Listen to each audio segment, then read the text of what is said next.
And welcome, guys, to another episode of Wrong Side Simulations, bringing you the best content from the wrong side of the airplane, the right seat. And as always, my name is Blake, and I'm a real-world flight dispatcher aiming to bring you a little more context to your flight sim viewing experience. So, we got a nice little long leg today, going from Orlando, Florida, down to San Jose, Costa Rica, down in Central America. This is going to be kind of a rarity stream for me, because I don't usually do foreign destinations. So let's jump to the chat. Chase, my friend, how is it going? Welcome aboard. Thank you for coming and hanging out with me again today. Captain Johnson, hey man, how's it going? Hope everybody's having a great morning. Hope you're having a good start to your day. We've already got the aircraft boarding up. As you can hear, we got all of our passengers getting on the airplane. Let's change this song. I have a feeling this song is going to be no bueno. We'll just jump to that. Yep, so this aircraft came in. It was already powered up for us. We are a new crew taking it over. Already did the pre-flight checks and all that good stuff.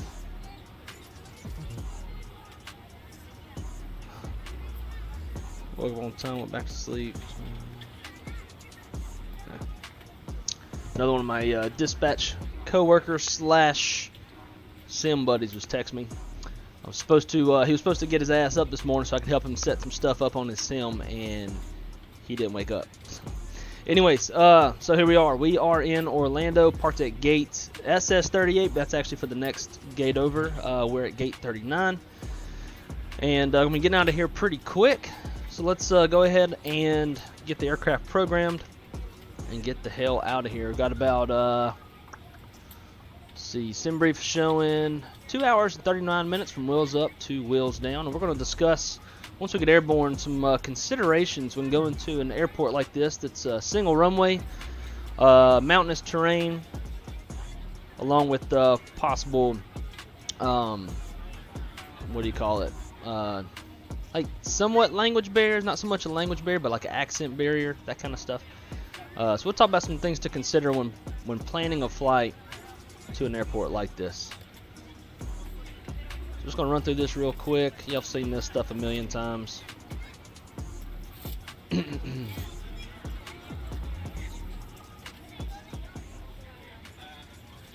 Alright, so that is incorrect. We are not Spirit Wings 324. We are actually, what was it? 1309. I wonder if I can change that in here.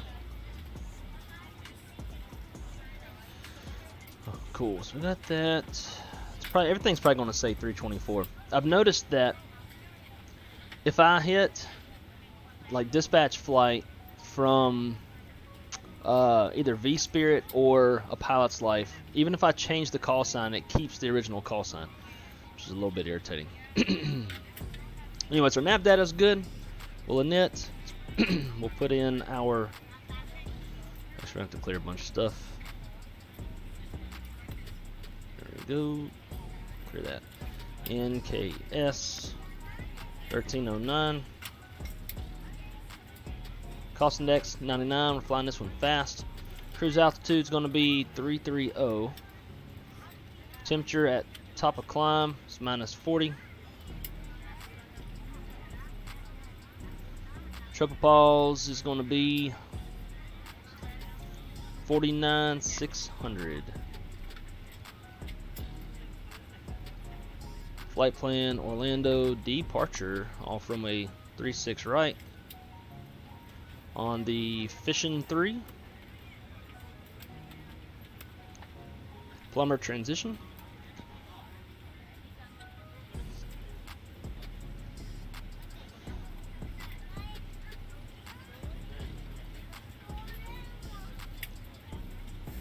No discontinuities there.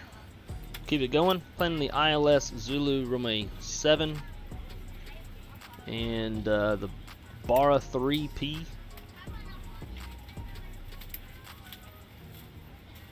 Which I don't see. Where'd it go? There it is. Barra 3P. Transition P, I guess. So I don't really mess with a lot of these foreign places because I'm used to US SIDS and stars. I do plan a lot of flights into Central America, but usually the SIDS and stars for us are pre-programmed and we are not allowed to change the routing due to that country's air traffic control authority not wanting us to. They want us to leave everything usual and just they'll adjust as need be. So don't ever have to pay a whole lot of attention to the SIDS and stars for the most part. If I don't see one, I'll go investigate, but usually they're pre-populated. So our secondary, and if we had to, if we lost an engine and we had to hold to sort it out, we'll just do it at ears. Rad nav, I'm a Hartoon ORL. I don't know why it's got Fort Myers in there.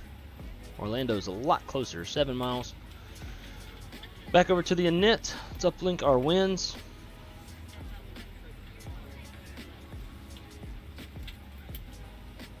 There we go, winds are uplinked.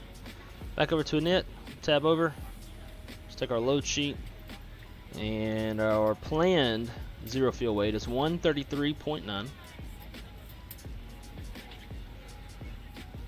With a planned CG of 31.2. Got that in there. Referring back to my OFP. Shaq, what's up, dude? Welcome aboard.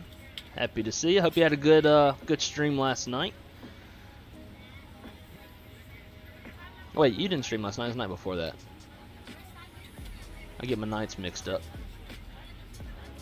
Alternate. So we are carrying an alternate. We're going to take Managua due to forecasted thunderstorms at our ETA. That's going to be an alternate fuel of 4.0. And then our reserve is 3.7. Now, based off my company op specs, even though we are going to a foreign country, we are not yet in flag fuel policy, or like foreign fuel policy, I guess, if you want to word it that way. For us, flag fuel policy starts once we're 900. Our destination is over 950 nautical miles from our U.S. mainland. So we are still under U.S. Fuel policy here. So our block fuel today is 29.3. Sweet, got that in there. We'll accept that. The flight director's on. Flight director's on. Constraints. Constraints. Let's pull up METAR. Drew, what's up, buddy? Welcome aboard. Happy to see you here. Hope y'all are having a great morning. Whatever's left of the 16 minutes of the morning you got until it's officially noontime, Eastern Standard Time. So we got 140 passengers boarded, looking for 162 total. So should be wrapping things up here pretty quick.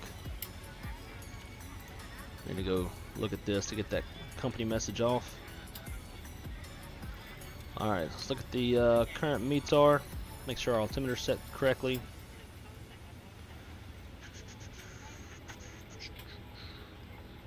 We are connected to Vatsim, but we don't have any ATC on right now. Winds are calm, 10 statute miles, scattered at 2,700, scattered at 25,000, temperature is 30, dew point 22, altimeter is 3014.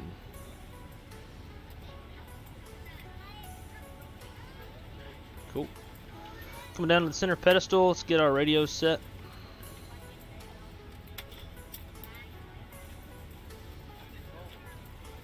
Got that. Make sure our TCAS is in auto. Cool.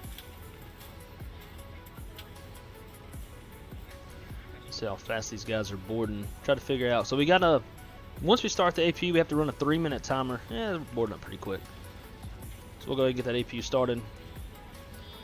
Before we do, we already have our fuel on board, so we'll turn the seatbelt sign on and run our APU fire test. Looks good. We'll go ahead and do engine 1 as well. Sweet, and engine 2. Sweet.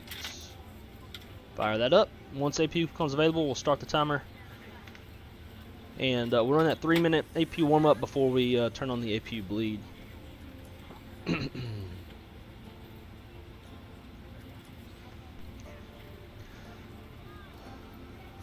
Was doing some DCS last night. That was a lot of fun.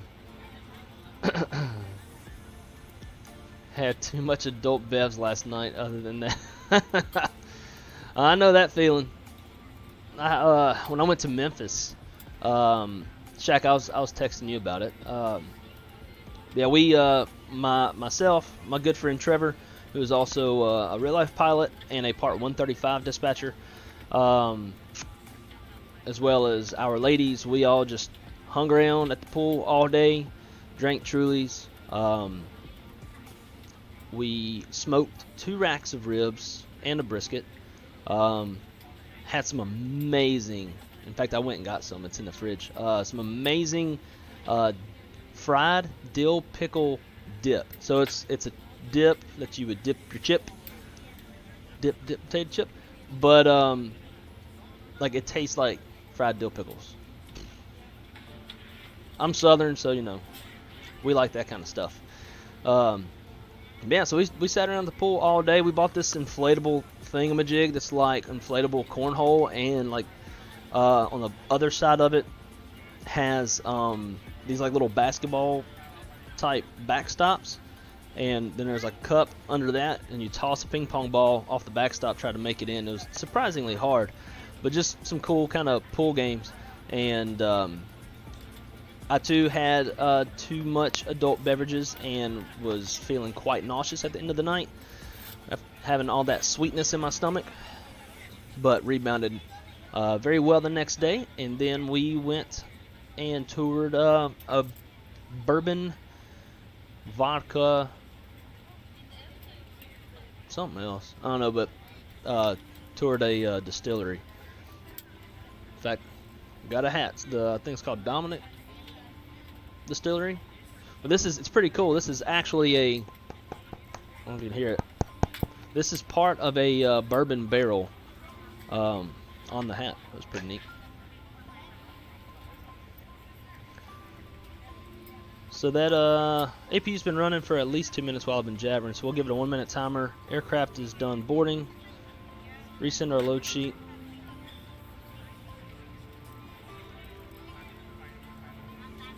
Let's get everything else planned in here. So looks like we're going to be a little bit lighter than planned. We were planned at 133.9, we got an actual zero fuel weight of 131.2. So we'll have better fuel burns, which will help us out if we have thunderstorms when we get down there and we need to hold. This will free up a little bit more gas for us. So fuel weight's 29.4. Cool. 29.4. Nope. 27.8 is the takeoff weight CG. We'll accept that. Flight plan on this side. And then let's come over here. Get our takeoff perf.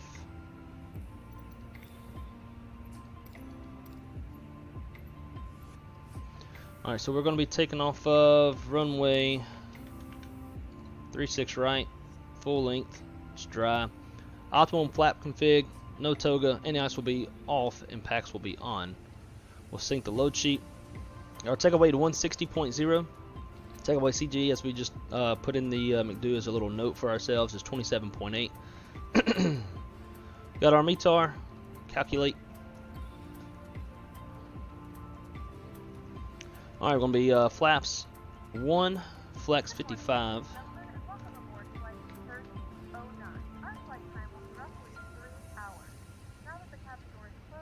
Nope, 55, old son. There we go. V speeds is 57, 58, 59. Interesting.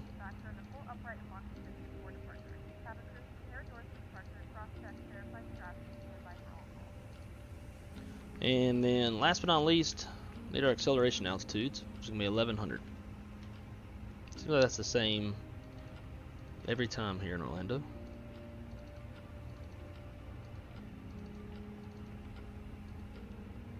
Sweet, that's set. Let's make sure everything is removed outside. It is.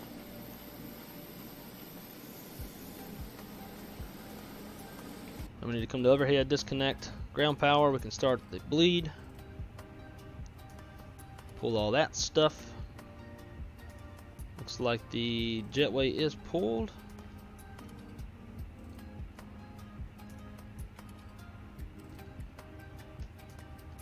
Come on. Cool. Alright. Kill that timer. Push back. Let's pre-plan it.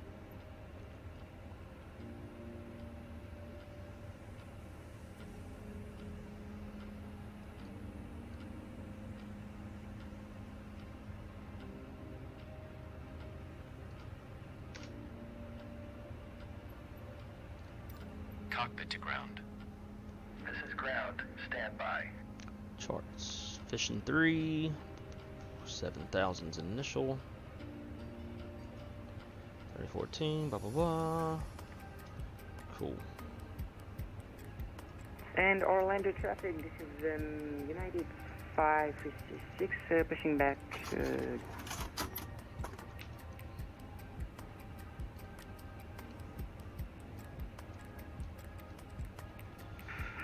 Orlando traffic, Southwest 1834, gate 127, pushback, engine stop. Okay, sir. Alright, here we go. Before start checklist, maintenance log and tails, onboard check, copy preps complete, gear pins covers are removed, signs are on auto, ADIRs are in nav. If you want to check that, you go to data, IRS monitor, make sure you got 3 navs, we do. Fuel. Min required is 27.7, Okay, cleared for push start. and we've got 29.3 on board. Altimeter is 3014 set, EFB's checked, windows door slides, closing arm, beacons on, thrust lever is idle, parking brake is on, transponder is in auto. Before start checklist is complete. Please release parking brake. On to traffic, Spirit Wings, who the hell, I always forget my call sign. Spirit Wings 1309 is pushing back gate 33, correction 39, push and start. Alright, here we go. Parking brakes are released. Commencing pushback. You can start the engines in sequence. Well, thank It you. will start in the sequence. Starting the block time. I'm going to do a single engine taxi out. While that's running, shut up. While that's starting up, let's do a mini brief, or a departure brief, shall we?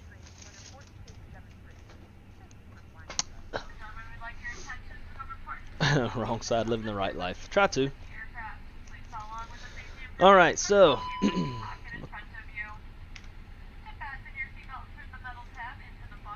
girl say what?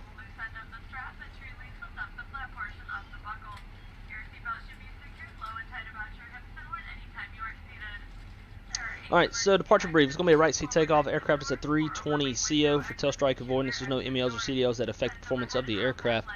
It's going to be a single engine taxi. You're going to expect to taxi over runway 36 right via Echo 3.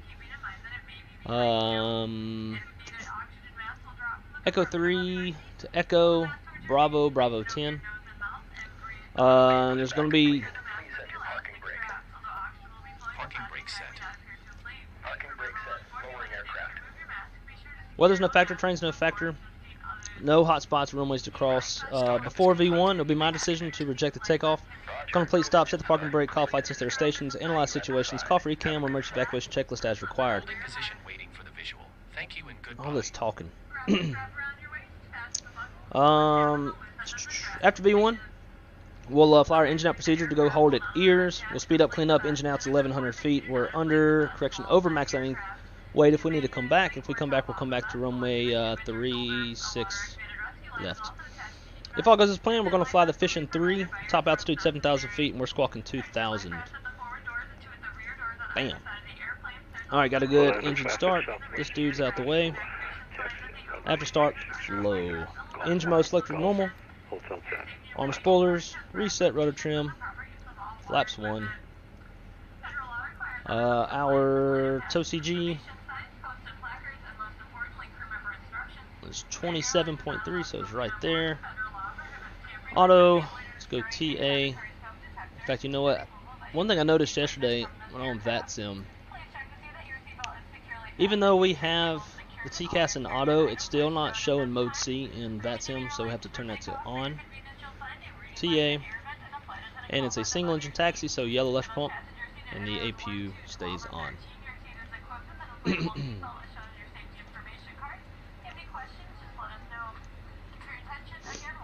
Orlando traffic, Spirit Wings 1309 is going to be taxiing over to runway 36 right via Echo 3, Echo Bravo, Bravo 10, Orlando. Alrighty, once we get going, we'll get that second engine fired up because it's a pretty short taxi.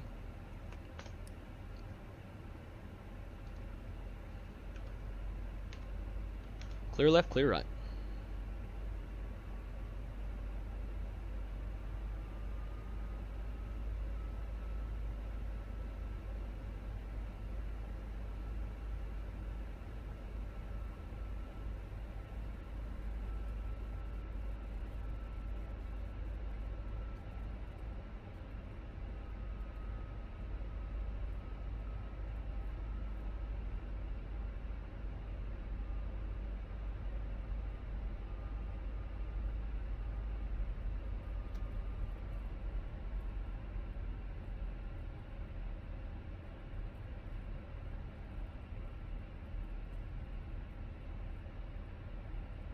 Don't see anybody. So we'll make this here a right turn.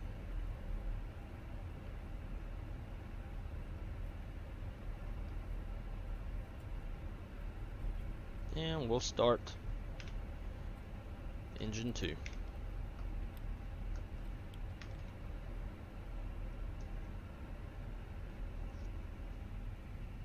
We're just going to kind of take our time.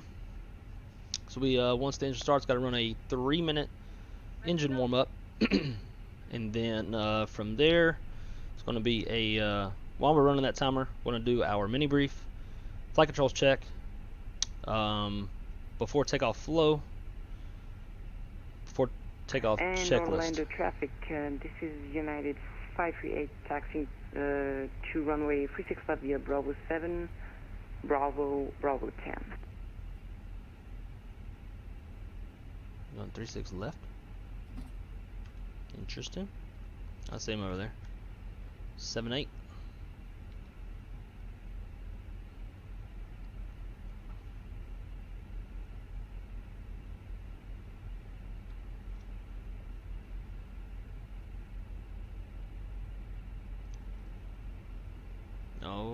Okay, there's a start the 3-minute timer. After start flow, engine mode selector back to normal, reset the rotor trim again. All else is good there. Kill the APU. Mini. I guess we'll wait till we make our turn before we do mini brief.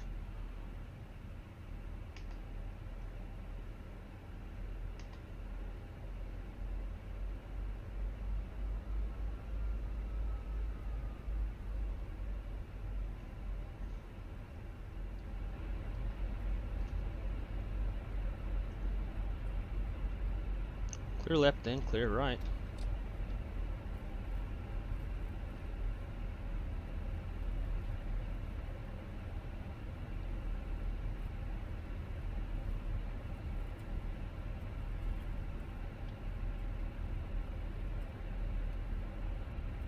Alright. Mini brief. Departing runway 36 right, gross weight is 160.4. Fuel on board 29.2. Flap config 1 plus F. V1's 157, V2 is 159 for flex in 55. Our top altitude is going to be 7,000 feet, and our first fix is fax. Mini brief is complete. Flight control check. Full up, full down, neutral. Full left, full right, neutral, rudder. Full left, full right, neutral. Now the other pilot will do theirs.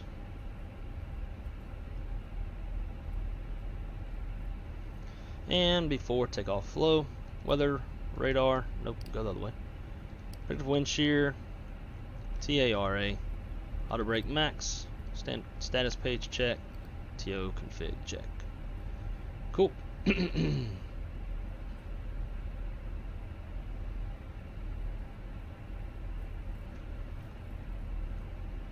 And we'll actually, we'll come over here to Bravo 9 so we stay out of his way. 1834, departing runway 35 left. Osprey 1 departure, Orlando. And we'll finish up our checklist. By the time we're done with that, timer should be up and we'll be ready to go. The other guy's right behind us.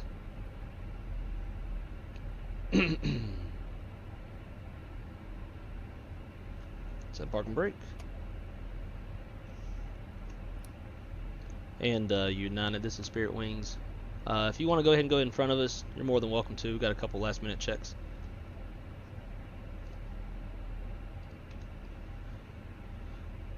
Alright, before takeoff checklist, gross weight comparison to complete pitch trim is 27.2% CG set, V1 VRV2 flex is 157, 158, 159 flex, 55.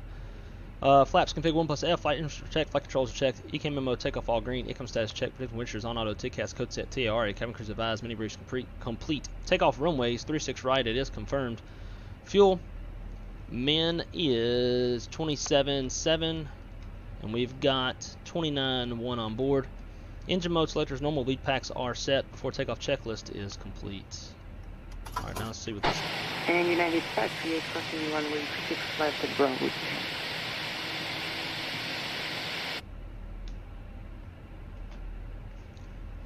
think he said he's crossing.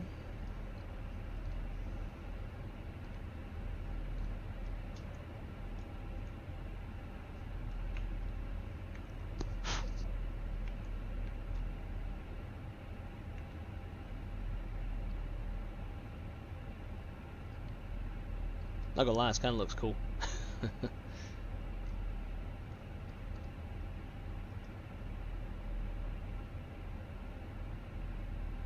It's a nice looking model.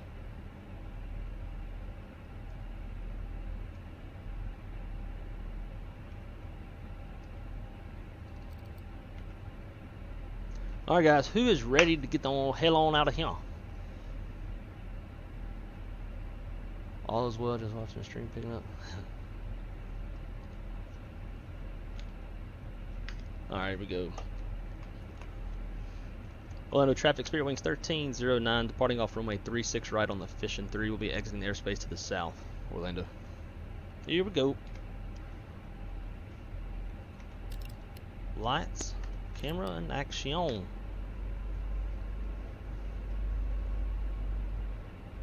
Dog's back there again today.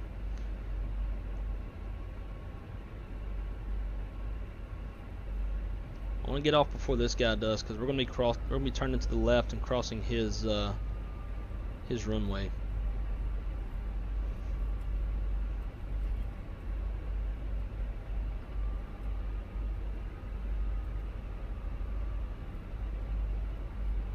We're symmetrical for the most part. Man, flex, SRS runway, auto thrust blue.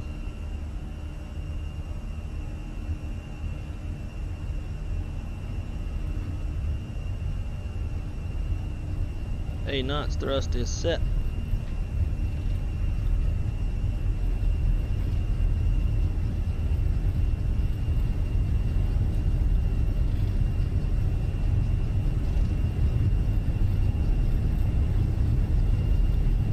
Long roll V1. Rotate. We got positive rate gear up.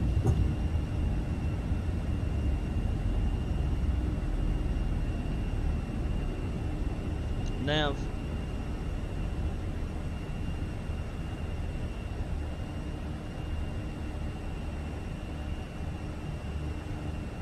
Orlando traffic, Spirit Wings 1309 is clear of runway 36 right. We're going to be making a left turn as we exit the airspace on the Fission 3. Orlando.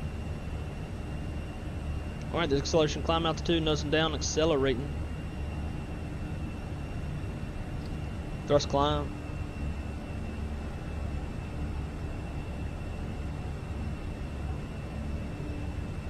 Flaps up, speed checks, flaps up.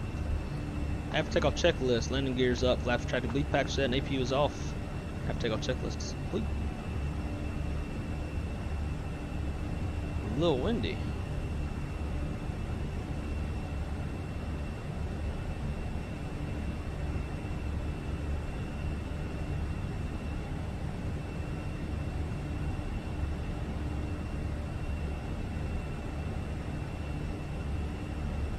And Unit 538 Orlando traffic taking off runway 36 left via descending for departure.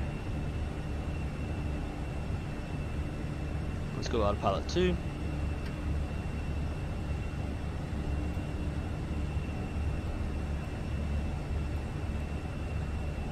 Stay on the lookout for this guy, make sure that he's no factor for us.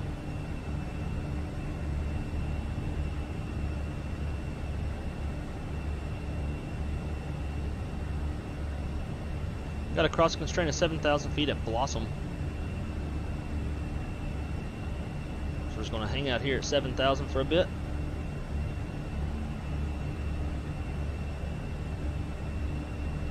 $1,000 to go.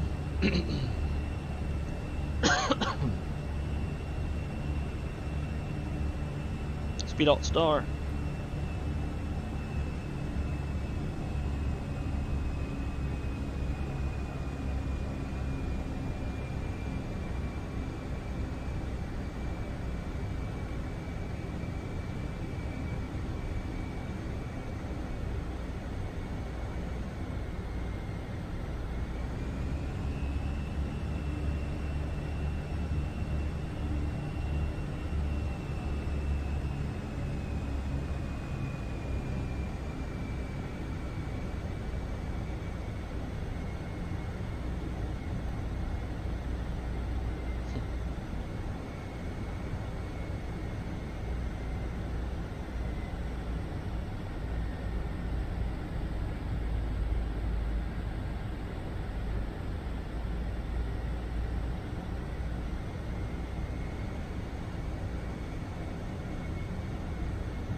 The L now is supposed to come off.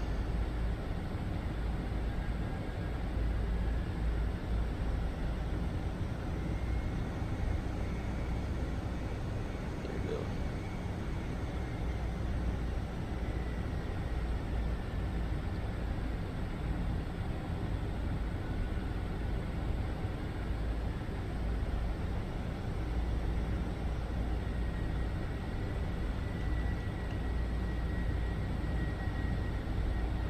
Looking for United.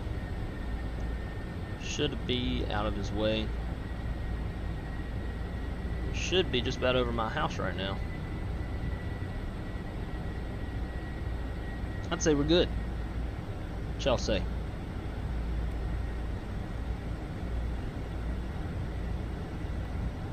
Alright, there's no further crossing constraints. So let's take her on up to flight level 190.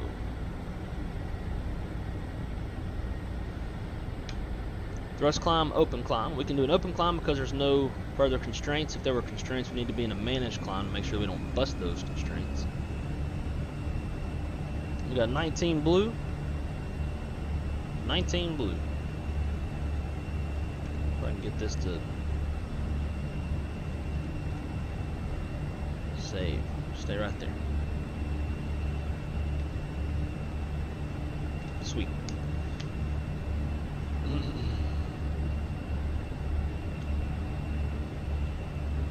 Orlando traffic, Spirit Wings, 1309 is clear of the Orlando airspace. Exiting to the south. Everybody have a great day. Orlando. Back to the chat. Let's roll. Those guys. Let's roll. Beautiful sounds. Costa Rica, here we come. Yes, sir. Man, what a beautiful day in the Sunshine State. So far, it'll get nasty later on, I'm sure, as does every day. Let's take a look. So I've got this little where are you at? Got this little weather source called COSPA. It's a good way to reference future radar. It's pretty accurate. It's not an approved weather source for dispatchers, at least at my company it's not, but we can refer to it just to give us a little more of an idea of what the weather may or may not do. So COSPA, this is right now. And let's just tap through hour by hour and see what's going to happen. Oh, so these shaded areas are called TCFs. Terminal Convective Forecast. Shoot, I just realized I forgot to turn these lights off. Dang it. I'm gonna get dinged on a pilot's life for that. See, I get distracted.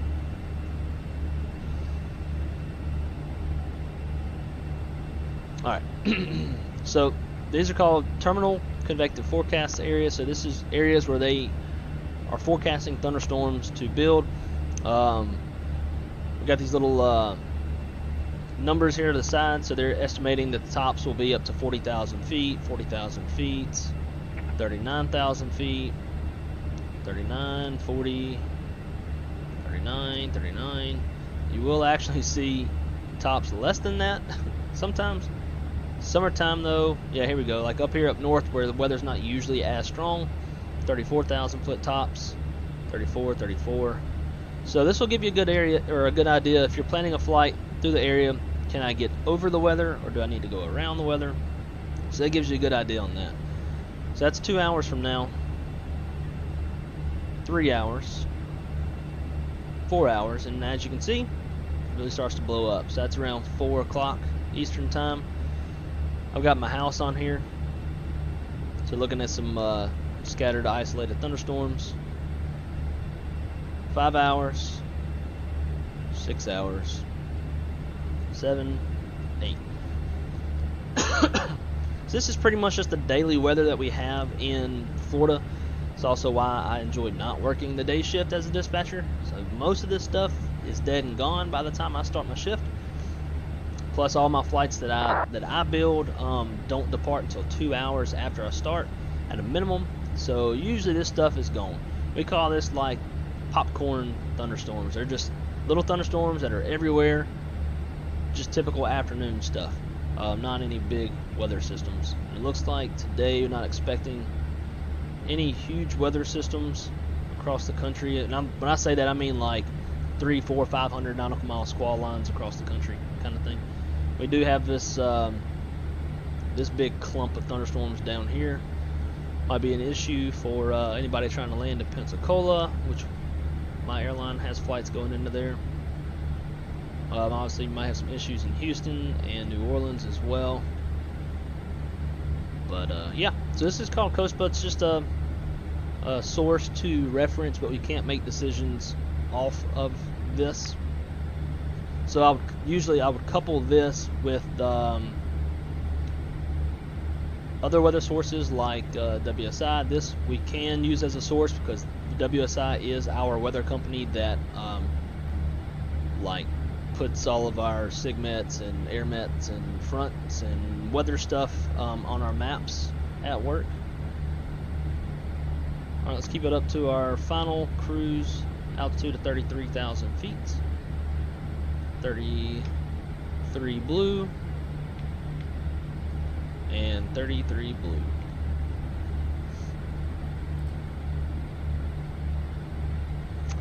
So back to WSI.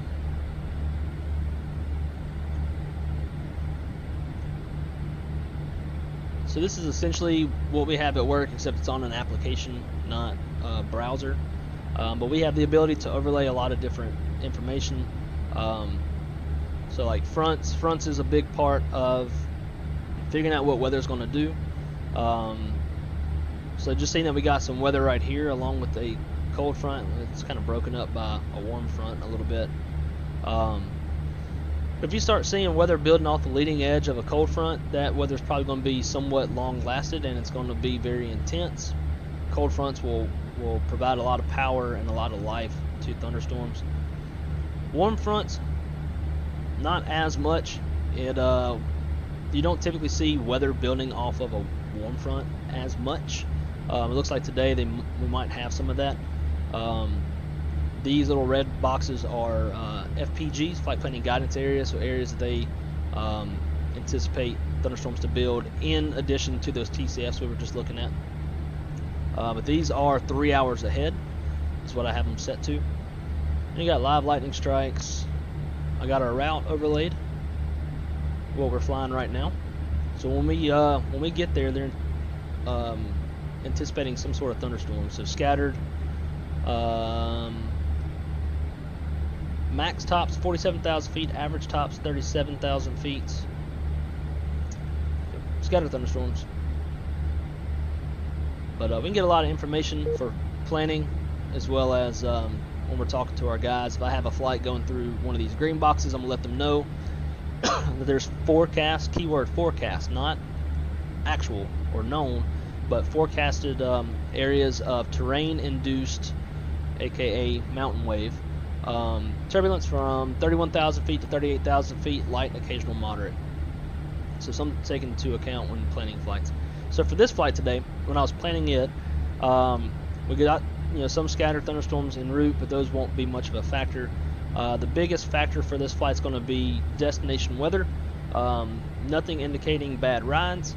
So on today's sim brief, my dispatcher, aka me, dispatch add fuel for precautionary alternate for possible vicinity thunderstorms or thunderstorms at ETA, as well as single runway operations. Mostly smooth rides forecasted en route. So with that, we're carrying dispatch add fuel of 25 minutes, which comes out to be almost 2,700 pounds, plus the fuel policy of an extra 10 minutes, which is almost 1,200 pounds below the line. So this extra 10 minutes can be used for whatever. It can be used for taxi, it can be used for anything, because it's not part of the min required takeoff fuel. But this 25 minutes is. The 25 minutes is planned for known or forecast constraints. On today's flight, it's going to be vicinity thunderstorms at ETA. So, let's talk about, though, single runway operations, especially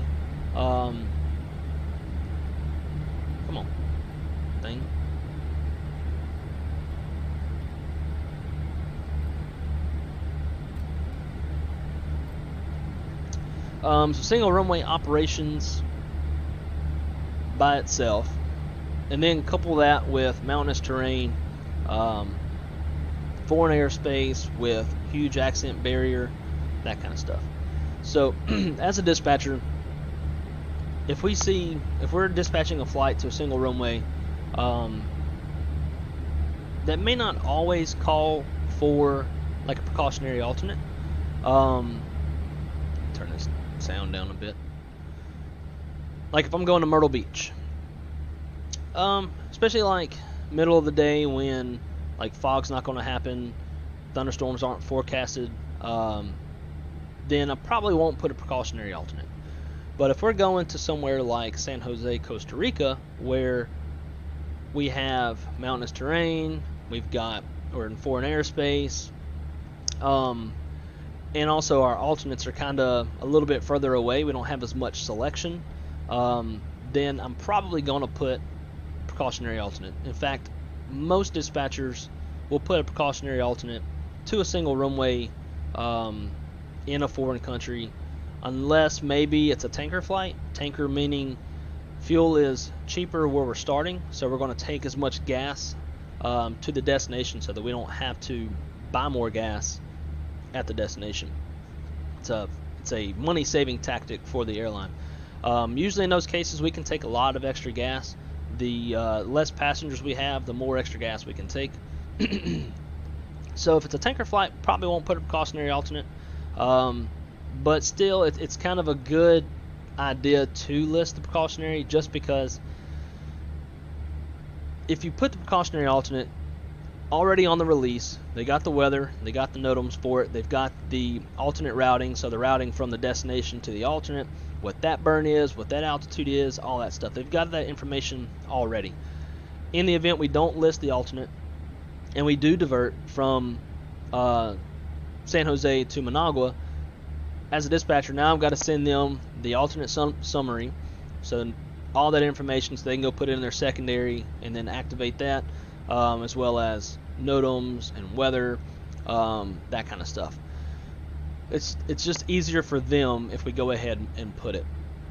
I did do a flight once down to Bogota. It was a training flight for the captain with a training captain, and it was a good opportunity for me because I was able to listen to their thought process. And the captain, or the training captain, asked the captain, was like, "Have you ever flown from Fort Lauderdale to Bogota?" The captain said, "Yes." Then he said, "Okay, have you ever flown from Bogota to Medellin?" "No." He's like, "Neither have I." So if we have to divert, we're going to bug out early to give ourselves a bit of extra gas, because we don't know what to expect. I've never flown those, from Bogota to Medellin, so I don't know what terrain is in between. ATC might be a challenge. Just trying to communicate with them, because this was two non-Hispanic dudes, and we're obviously going to be talking to Hispanic controllers. So there's a little bit of that, like accent barrier, and just that general understanding barrier. So it's kind of the same thing. If we were to divert from San Jose, Costa Rica to Managua, like, I have no idea what the hell's in between there. There's obviously going to be mountains, maybe volcanoes. I don't know. So we would bug out a little bit early. As a pilot, I would already want all the information that I'm going to need for whatever's going on between there. So it's just easier to just go ahead and plan that alternate. So for today's flight, I planned Managua as a precautionary alternate for single runway, because as we saw not too long ago, that DHL 757, they had an issue in, where were they? I can't remember where it was at. May have been San Jose. Can't remember. But anyways, that shut the airport down for hours. So, and that's all it takes. It just takes one aircraft incident or one aircraft emergency, something like that. That obviously you can't plan on that. That's unforeseen, but it does happen. So just that alone is enough for pretty much any dispatcher to put a precautionary alternate on a single runway. Now, if we're like going into Myrtle Beach, we've got like Charleston, Savannah, Wilmington. We got a bunch of places that are close. They're not online stations for my company, so it's not optimal to divert there, because we're not going to have the people on the ground and the service that we would have at an online station. But in the event that an aircraft slaps one down on the runway Myrtle and that runway is closed and we can't land, we got places to go. Controllers are going to be able to be understood by the pilots and vice versa.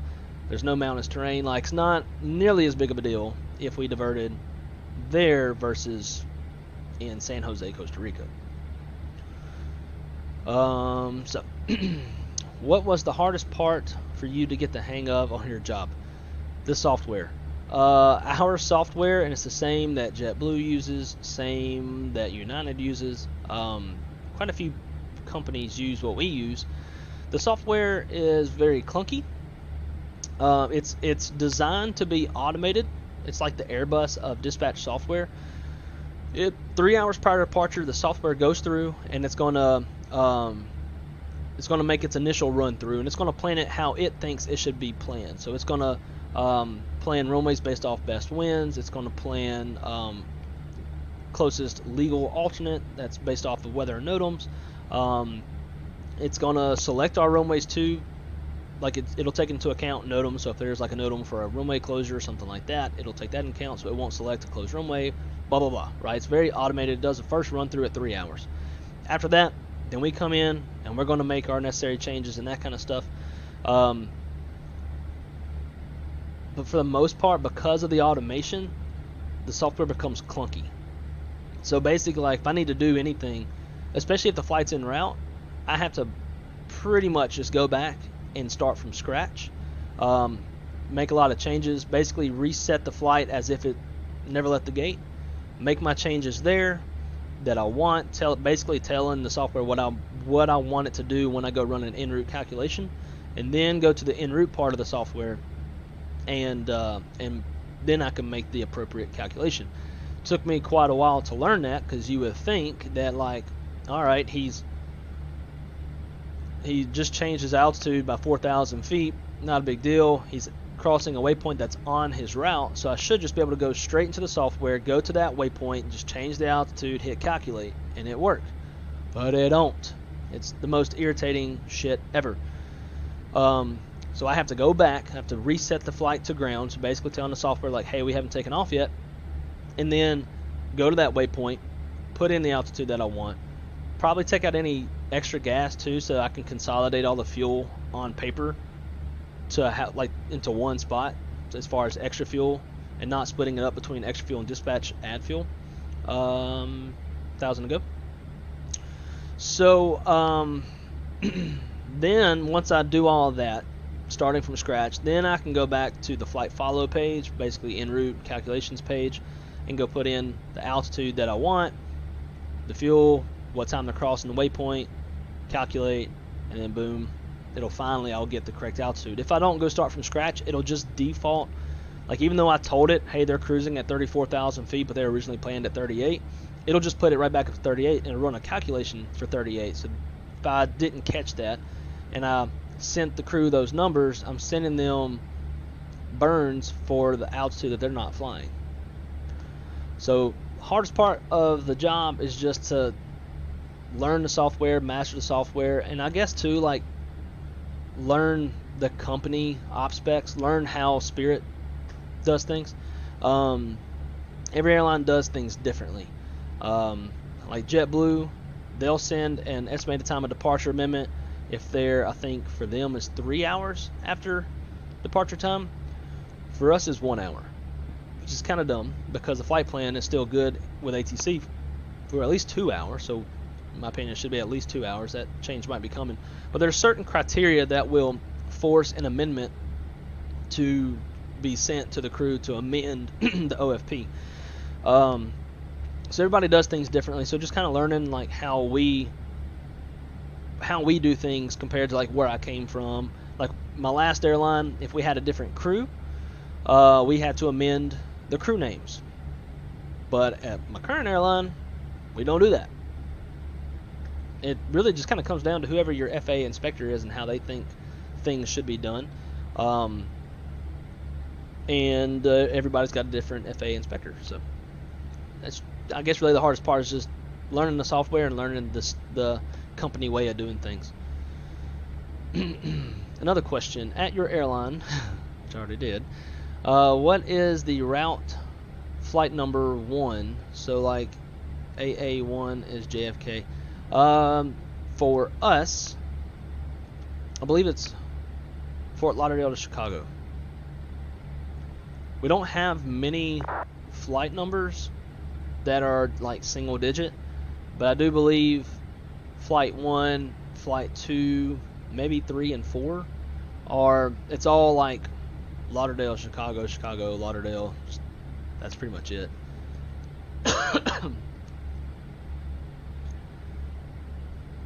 Yeah, seems like that system is a headache in a screen. Pretty much, it can be. And once you learn it and you figure it out and you know its wonkiness, then you can very easily make the changes that you need and make it do it the right way the first time.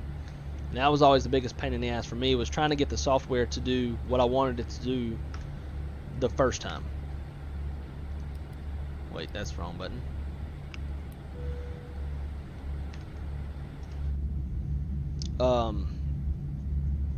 But once you get that down, like honestly, when it comes to dispatch, it takes probably a solid year to really get the hang of things, to where you're like, quick, fast, you can handle issues really quick. And a lot of dispatch is just experience and seeing things. Like I was chatting with one of the other dispatch managers last night, and she was telling me about an issue they had with an aircraft where they couldn't get their takeoff numbers, so they just did what's called a radio closeout, where basically dispatch calculates all the takeoff performance and just reads those numbers to the pilots, and then they write them down, put the info in manually into the McDo, and then take off. But the problem that led to down the road was when they were trying to get their landing numbers, they couldn't. And it turned out the whole issue was just that when the pilots initialized their flight in the McDo, which you can do in the Fenix, AOC menu, flight init. So this is something that the pilots really do in real life. They initialize the flight in here. If I were to mess up and say 3109 and initialize the flight for 3109, now everything's gonna be messed up. I wouldn't be able to get takeoff numbers, wouldn't be able to get landing numbers. My messages are going to go through the dispatch in a really weird way. So let's say that there is a flight 3109. Well, now whoever has 3109, say it's another dispatcher, now my messages, or this flight's messages, are going to go to that dispatcher, not the correct dispatcher. So that's a very important thing, just to make sure that the flight is initiated under the right call sign, which this one wasn't. So that's one of those kind of things that for the dispatcher, it's just seeing it, because when we get an ACARS message, we can see the flight number and we can see the tail number. And some people just go look at the tail number and then go find the tail number on their software to figure out what flight is talking to them. I usually look at both, and so I've had times in the past, in fact recently, where the pilots initialized the flight under the wrong flight number, or they just hadn't initialized it yet and it still had the old flight number in there from the inbound. And I'll look at the flight number and I look at my flight list and I'm like, I don't see that flight. So then I go to the tail number. Alright, their tail number is 614. Here's 614. It's supposed to be flight whatever, but it's the wrong flight number. Okay, so he just hasn't initialized the flight yet, or it's initialized under the wrong flight number. So then usually I'll just tell them, like, I'll respond to their question and be like, by the way, ensure that you initialize correct flight number under correct flight number, blah blah blah. It's showing your flight number is this. But it just takes experience to get your eyeballs looking at what you need to look at and that kind of thing, to catch certain mistakes. That dispatcher that had that flight, relatively new guy, he's a great dispatcher. It's just one of those things to look for and to know to look for it. Had it been my flight, probably wouldn't have the issues that they had, but it takes going through things messing up to learn a lot of times, especially in dispatch. The best way to learn in dispatch is to be thrown to the wolves, which when I'm training, I kind of have a hard time throwing my trainees to the wolves, because I'm very anal about keeping my desk, keeping my flights ahead of schedule, like not the flights themselves, but like where I'm at in my workload, time management, keeping staying ahead, and then like responding to ACARS messages quickly, having issues resolved quickly, because obviously if they're having issues and they can't leave the gate because of the issue that they're having, like I don't want my flight to be delayed because taking forever to do something because I'm training or letting them do it. So it's probably a downfall of mine as a trainer. As soon as I pressed enter, don't say the airline. I mean, I think at this point pretty much everybody knows, but you know, I'm not a trained pilot. I don't even have my PPL. So I feel like there's a bit more looseness on what I can say and do.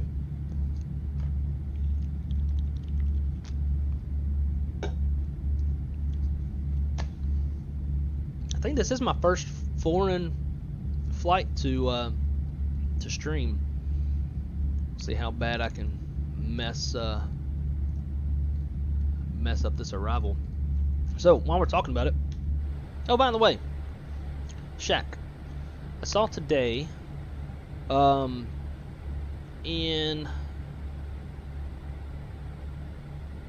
your Discord on the lounge channel, it says please welcome Captain Chemtrails and Wrong Side Simulations to the ranks. What is that? See, it's under Oatmeal Squadron. Is this for DCS stuff?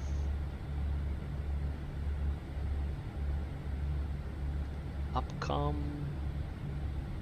Oh, this looks like DCS stuff. It would help if I'd like actually went and read all this, but I was trying to get my stream going. Cool. So now you don't really have to answer because I think I figured it out. Alright, so since we're brought up arrivals, we got a company message. I think we left late. Yeah. 8 minutes late. Ooh, Chief Pilot gonna be pissed. He said, why are you late? And I said, streaming, dog. Takes a minute. So we'll tell him now. Let's go ADC delay. Figure out a delay code.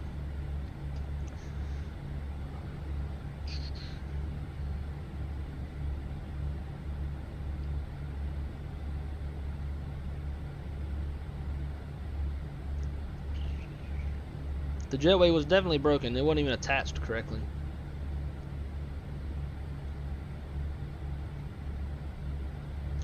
Alright, we're going to tell it other OTH 8 minutes.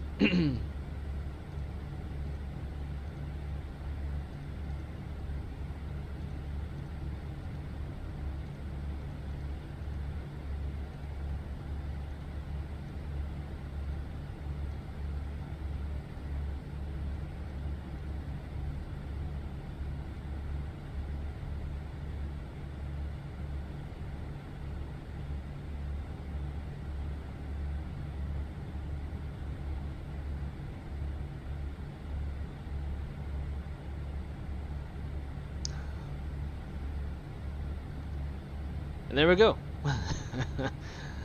Streaming, dog, back off me. And then we'll get another. It's going to tell us it's received. Whatever. Received. Cool. Alright, so let's check our arrival, make sure everything looks correct. Because I definitely never know what I'm doing on these internationals. We'll just tap through, make sure everything is connected. This is typically something you want to do before you leave. So everything's connected, so that's a good start. Whoops.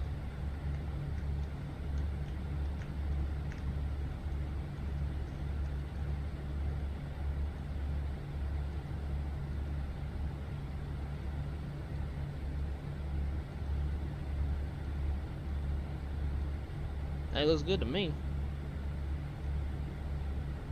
Cool. So now that we're on this topic, let's put in our range ring. We're gonna get challenging today. We're gonna do 5 miles. So let's go MRO.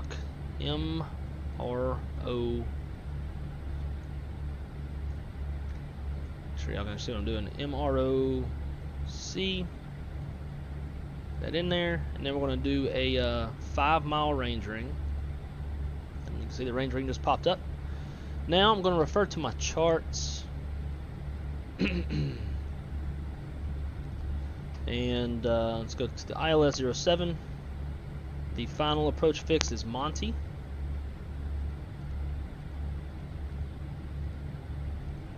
Put that into there. Shoot. That's not gonna be on.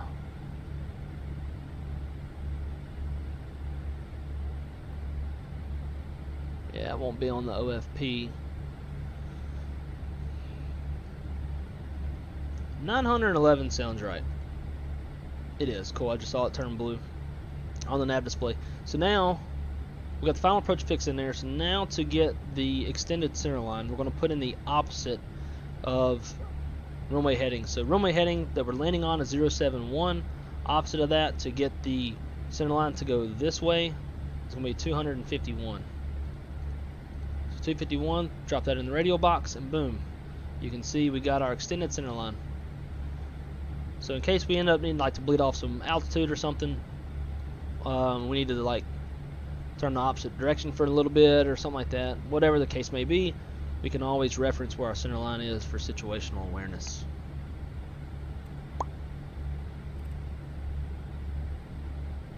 Pow to the pow pow.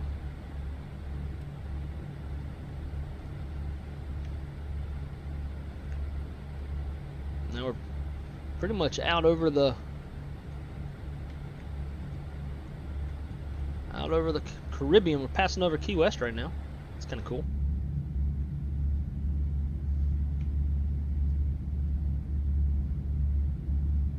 What if we just diverted to Key West? Like, medical, diverting, go get a drink.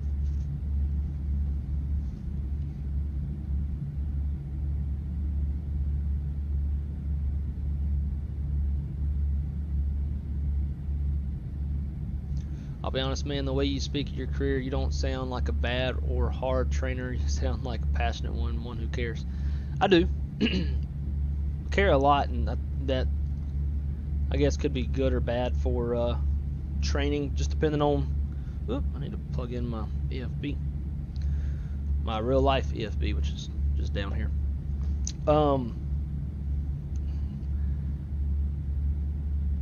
Yeah, I don't know. I'm still pretty new to the training thing. So far, the first 2 people that I trained have passed their comp checks. But they're not just training with me, they're also training with a minimum of 2 other dispatchers. Because management wants these new guys to see more than one dispatcher. Because we all basically, when it comes to dispatching, there's 1,037 ways to do the same thing. We all set up our desks differently, and the information that we want to see, like on mine, if you look at my desk, I have it sorted by different things, but I've got call sign, virtual ETD, which is basically as the flight gets delayed, it's going to move in my flight list. Schedule time of departure, so I'm seeing those 2 side by side, so I can see the difference between schedule time of departure and estimated time of departure. Delayed, or what is it called, STA differential. So if there is a delay, it'll show me, it'll say plus 66, so it'd be a 66-minute delay. So it'll show me there. Then also, if it's say if I plan the flight and it's under block, we got really good winds and we're under blocking by however many minutes, it'll show me a negative, negative 5 minutes. If I do start seeing big delays on a flight, that's going to prompt me to go look at the OFP that I've sent. So for example, let's see if this one shows it correctly. No, this one only shows scheduled. So on our OFPs, it's got scheduled time of departure, scheduled time of arrival. Then below that, it's got estimated time of departure, estimated time of arrival. So I have to go into the OFP and look at the estimated time of departure. I don't want to look at the schedule, because some of the pilots will make that mistake too, and they'll look at it like, hey, we're an hour past our scheduled time of departure. We need an amendment. But then I go look at the paperwork, and the delay was accounted for in the ETD, so then they don't need it. Then I just let them know, like, hey, look at the ETD, not the STD. You're good to go. But yeah, when I see a big delay on my flight list, like in number of minutes, I'm gonna go look, make sure that this flight doesn't need an amendment for the ETD. I've also got aircraft tail number in there. I've got out, off, on, in times. I've got a little column that shows if the flight if the paperwork's been sent or not. What else? If captain's high mins. Do any of y'all know what a high minimums captain is? If y'all can answer that, plus 10 points for you. And I don't even have points, so you won't really win anything. But I'll be impressed if you know what a high minimums captain is. And don't Google it either. I know y'all folks, y'all real quick on them Googlings. But anyways, I have my desk sorted how I like it sorted. Other dispatchers have theirs sorted way differently. Although most of the time when I get feedback from the newbies, they tend to like how mine is set up, because it's like makes the most sense and it's the most of what you want to see. As far as relevant information to us. And there's just a million ways to go about planning a flight. A lot of people will put they'll put remaining fuel for whatever that aircraft type's minimum fuel that has to be planned. They'll put that in there, then go put like other extra gas. Like, there's a whole million different ways of doing things. So a new hire dispatcher will sit with me, and they'll sit with 2 other dispatchers, sometimes 3 others. We all have our maps set up differently. We're looking at different information. Like a lot of dispatchers, or some dispatchers will have on everything. Like you'll have radar, echo tops, lightning, fronts, airmets, sigmets, FPGs, TCFs, what else? SATRAD, radar. They'll have like tons of stuff, right? And the whole map just gets convoluted with so much information. I'm the opposite. I like a minimal desk, or a minimal map. I want to be able to see my flights. I want to be able to see like what they're going through. I'll toggle on sigmets and I'll toggle on FPGs and stuff. I'll turn on what I need to see when I need to see it.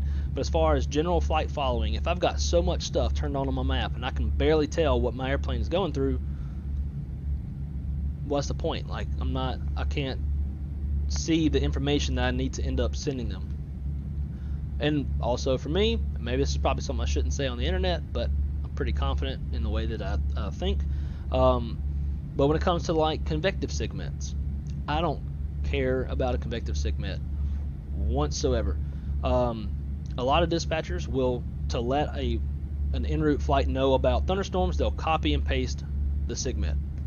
Like, okay, cool, you've done your job by letting them know about the weather, but now they've got to go plot that on their nav display, and it's a huge pain in the ass to do. I have no idea even how to do it.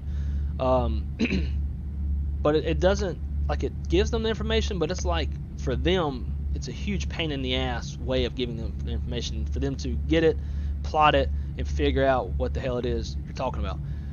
Whereas myself, I don't even turn on convective sigmets. I don't need a giant red box to tell me that there's a thunderstorm there. I can see it on radar, I can see it on echo tops, I can see it in lightning strikes. So I'll overlay their route, see where the weather is, how the weather is tracking, and if it affects them, I'll let them know. I'll paint the picture with my words. I'll say, yo, 150 nautical miles ahead, isolated thunderstorm, south of route, moving north, maybe on your route by the time you get there. Anticipate minor deviation, north or south, to resolve. So I like to give them the problem and I like to give them a solution, not just sigmet, figure it out yourself. So like I said, there's a million different ways of doing the same thing in the world of dispatch. So our newbies will sit with multiple dispatchers and kind of just get a general idea of everything and take what they like from each dispatcher and apply it to their method and build their flow as they build their experience and time goes on.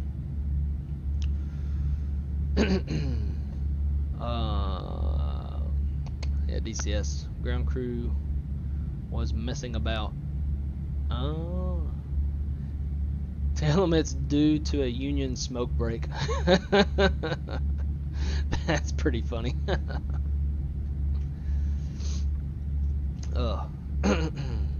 Yeah, I can definitely go on some little dispatch tangents, and everything I just told y'all is everything. It's like one of the first things I tell my newbies, and most of the time they're like, yeah, screw segments. Why can't I hate this. See, look at that. That's obnoxious. Alright, we are just about to cross Cuba. Hope we got our overfly permits. Otherwise, they won't be happy. I've actually seen where an overfly permit for Cuba didn't go through or wasn't received. Something was messed up. And I shit you not. Let's see. Add them. Just looking at Valenta. Alright, so you see where we're at. The flight got to about right here, and then they were literally, granted the flight that I'm talking about was south to north, and they were like over here.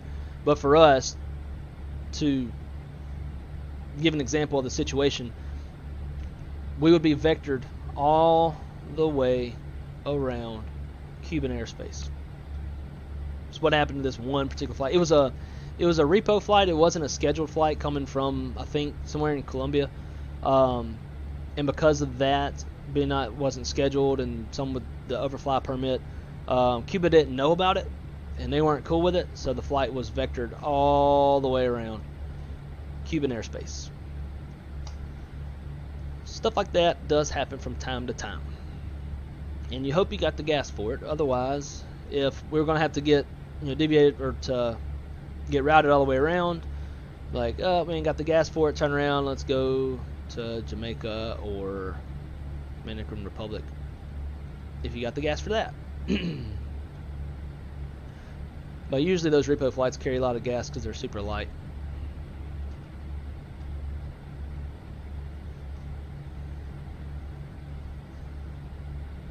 Oh, I got you. Union smoke break, so we were delayed for... That's funny. I should probably tell our captains that, but just throw this in your next delay report. See what see what management thinks. The Orbix sales. In fact, I did go on Orbix today. I was looking for San Jose, Costa Rica scenery for this flight, but didn't have it. I do think I have Managua, so maybe we should divert.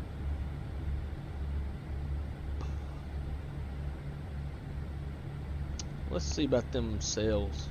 Sale.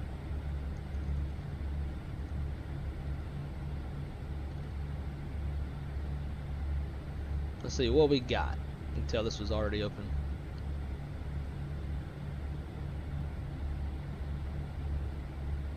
Is there a spot for just sales?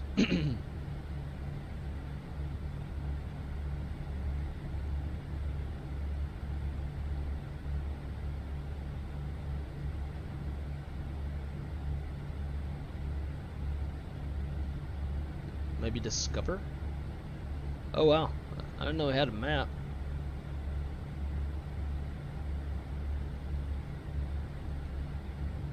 It's pretty sweet. Dang, all the reds are discounted?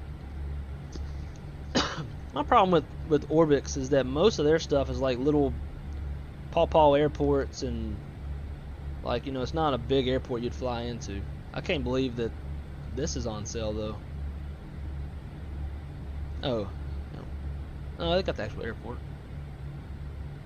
I thought it was just points of interest. What else? Palm Springs, never fly there. I might get this one. I know it's Phil there, and their stuff's not the best, but it's probably better than handcrafted. So let's add that to cart. What else? Let's go back. Discover. So I fly for Virtual Spirit now, and I'm sure I'll be doing a lot of flights into LA, so we'll do that one. I got Burbank already.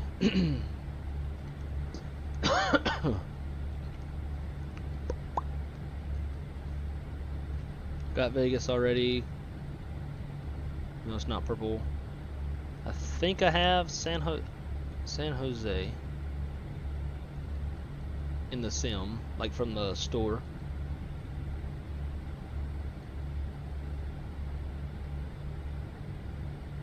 Yeah, it's all these little pawpaw GA airports.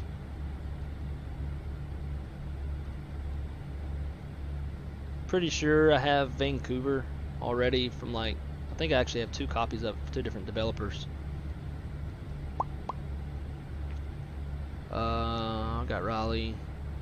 I got Key West. There's 2 Key Wests. Orbix and FS Dream Team. Got LaGuardia. I got New Haven.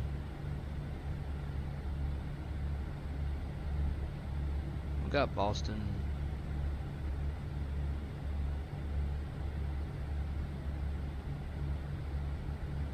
What's the gray mean again? Unowned. It's not discounted. I do have Anchorage. I bought it somewhere else. I got Ketchikan. Won't fly to Hawaii. But see, I need the actual airport, not landmarks. Have that. I got just about everything that, other than LA, that I would fly to. I never fly to the UK. Keflavik. Might do Keflavik. So, for my company, we do delivery flights, which apparently is going to be one of my functions as dispatch manager, is to dispatch and handle delivery flights, which I might actually, sorry if I just blew your ears out, might be possibilities that we get in on delivery flights. So like I fly to Toulouse and then ride back on delivery flights when we take delivery of new Neos and such, which would be super cool to do for our first 321 Neo. Even cooler to do for our first 319 Neo, because I think we are the only airline for sure in North America and possibly the world that's getting 319 Neos. I don't think Airbus was even planning on making them for airlines, but we like kind of made them. I know my company made an order of 100 new Airbuses like a year or 2 ago, maybe longer than that, and includes 320 Neos, 321 Neos, and 319 Neos. So that's cool. But it would be really neat to be able to go to Toulouse to pick up an airplane and then fly back. Plus, I've heard too, like, they cater the hell out of these new airplanes with a lot of like cool stuff. So, dispatch manager's got its perks, I guess. I doubt I'll actually get to go pick one up. My luck, I'll only just dispatch it, which is okay. Like, just you're literally just planning that one flight. I've done, even just as a dispatcher, I've done delivery flights from Toulouse before anyway, so whatever. It's not a big deal. Just a lot of en route NOTAMs, FTC NOTAMs to read. I'm pretty sure though our Neos can go, when they're empty, can go from Toulouse straight to Detroit, where we take delivery of them. If not, we just go to Keflavik and then Keflavik down. I would be down as hell to go see Keflavik, especially if I have a little bit of time there. Like, give me 12 hours in Keflavik, that'd be pretty tight. Does anybody say tight anymore?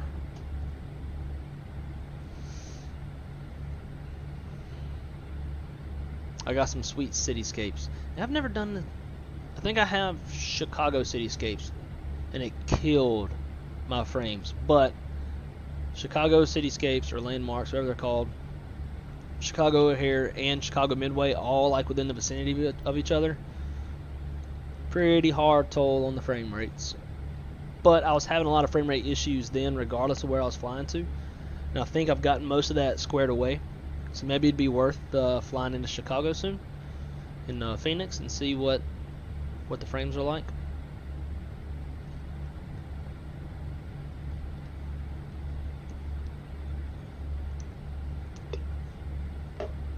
I've been holding the Celsius for like the past hour.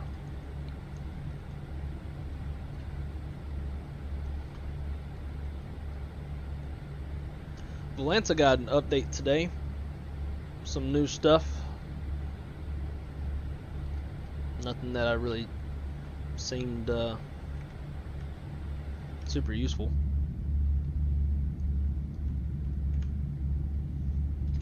Screenshot. Do y'all add, for those of you who have the Volanta Premium, do y'all add screenshots to your flights? I do find that as a fun little thing to do. And it, for those of you who don't know, it hangs on to your screenshots. So if you go back into your flights, you can go back and look at your screenshots from those flights, which is pretty cool.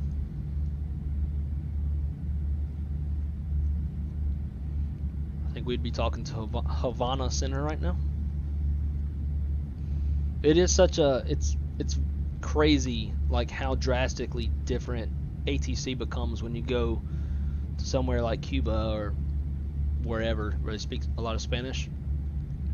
Recently flew into Punta Cana in the Dominican Republic, jump seated down there, and once we entered Dominican airspace, we started talking to this like one guy. Like one dude was controlling all of the Dominican, it seemed like. And when he talked to us, like he was like, "Hola, flight 1020," because our flight number was 1020, I believe.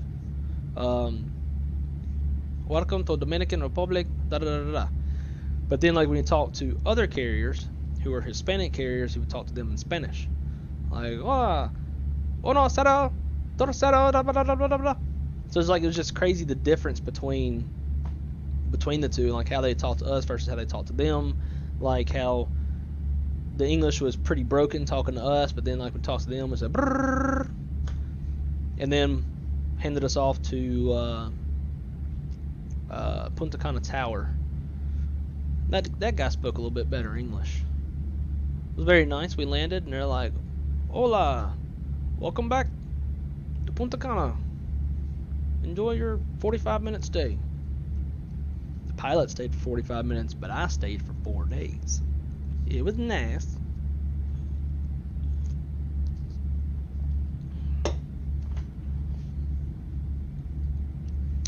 So we're going to be flying past the Cayman Islands, and then after that, we're going to be cruising. We're going to clip Honduras and cruise over Nicaragua into Costa Rica.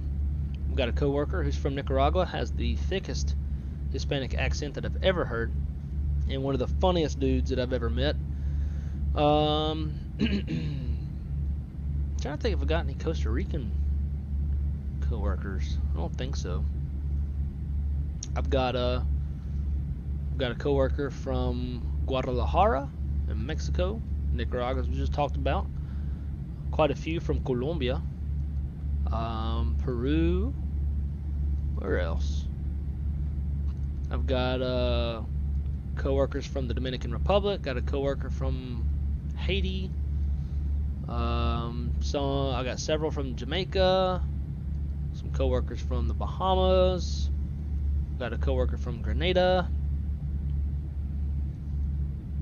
And then just a bunch of regular old Americans. We're very much a diverse group, which is pretty cool. Got a couple from Africa. Those of y'all who have heard Rio on the channel, he's from Malawi, Africa. He sounds every bit like it as well, which is the guy who actually was texting me a second ago. Man, I woke up on time, went back to sleep, just waking up again. It's okay though, I'm off tomorrow. If you are free, I'm flying all day for the next 7 days.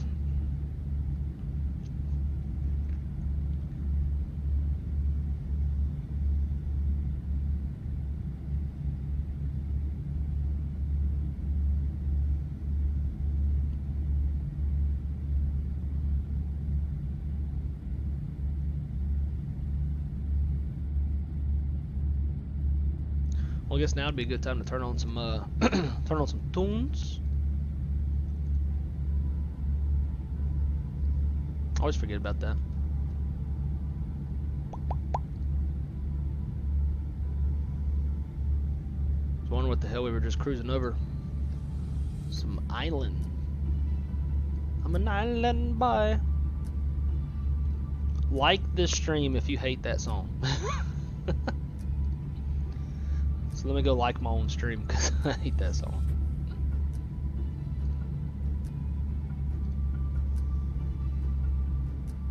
Bam.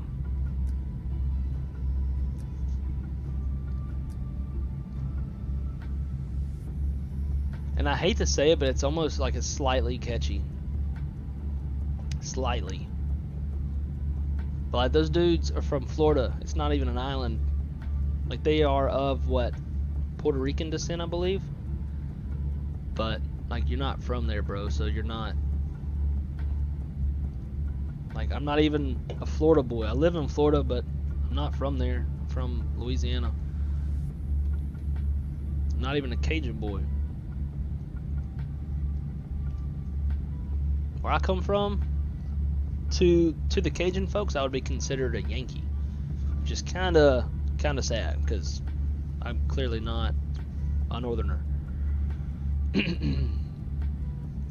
But I say alligator, and they say alligator. I say bayou, they say the bayou. They got that Cajun accent, you know, with a little French.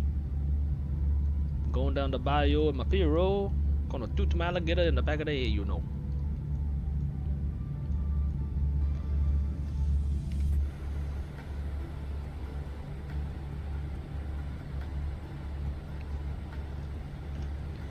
Just cruising on along. So let's see. Let's do a little spatchy type stuff, right? Let's go to Prague. Says the optimal altitude's 340. Recommended max 36. So we want to stay here. We could go to 35. That might put us pretty close to the window, a little stall buffer. So between overspeed and the VLS, it'd be a real tight window at our current weight. So we'll burn a little extra gas until we think about doing that again. Well, let's take a look at. Let's do 4-flight this time, because I love their overlay. I'm gonna get our route.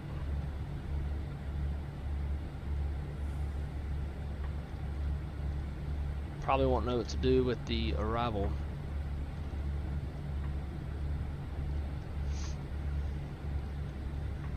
KMCO to MROC. Alright, cool. It does actually know what to do with the arrival. So, just from looking at this, you can see where we have radar coverage and where we don't. Some places have their own like isolated radar stations. So like Cancun's got one. Different places in Mexico have them. But as far as being able to overlay and look at all radar, this is all we can see as dispatchers. So the first thing that you can tell is that if I have a flight that's flying this route, they're down here, like, I can't really see anything. I can pull up satellite, I can pull up lightning strikes, and that would be enough to tell me if there's weather for them, but we don't have Doppler radar coverage. Now, the thing that I'm interested in right now, I guess we can also turn on, what's this yellow? So the red are active convective segments. What's this yellow stuff? Oh, it's just an outlook. I don't care about outlook. Outlook's like a general forecast. But none of this stuff goes this far south, from what I can tell. So, what I want to know right now is winds aloft. So here's 33,000. Might have to go cycle it. Alright, there we go. So winds aloft. It's going to be probably kind of hard to tell with all these stupid dash lines, but there are wind barbs. For those of you who don't know how to read a wind barb, it's pretty easy. So for each long barb, well, first you got the direction the wind is pointing. So like this one's pointing to the east. Winds are typically west to east. Then on your barbs, the long barbs are 10 knots, and then the half barbs are 5 knots. For stronger winds, you'll have these like thicker triangulated barbs. That's 50 knots. So if we add, for say on this one up, we got 50 plus 10, 10, 10, and 5. So that's going to be 85 knot winds aloft at 33,000 feet. I have the wind set for 33,000. So I'm kind of curious, like, what are the winds better at higher altitudes? Are they negligible difference? Like, what?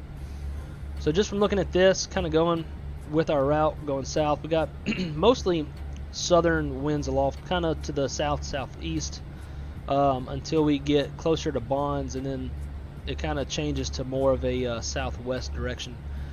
That's at 33,000 feet. So let's take a look at like 36.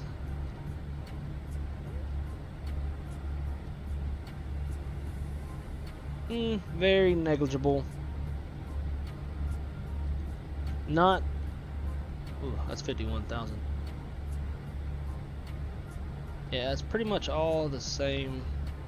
Slight different directions with very slight different wind speed change. So it probably wouldn't be very beneficial to try to climb and get for better winds and better burns, because it's all about the same. But now if we're if we're up north, let's put this down to 33. And let's say that we're going like from Chicago to Oakland, going in this general direction.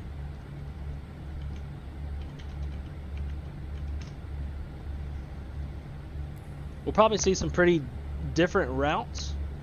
That's going to be for a couple of different reasons once it loads. Sometime today. There we go. So you see we got some pretty drastically different routes. Some of this is, all these are for the most part either going to be preferred ATC routes that are in the database, as well as flights that have been filed over the past however long, month, 2 months. So you're going to see very different routes for different reasons.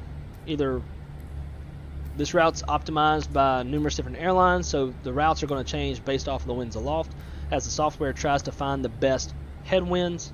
Or like, say if there was a big line of weather one day that was going through here, dispatchers may have had to route their flights this far south to get around the weather. There's going to be different reasons for why you'll see such drastic variations in routes.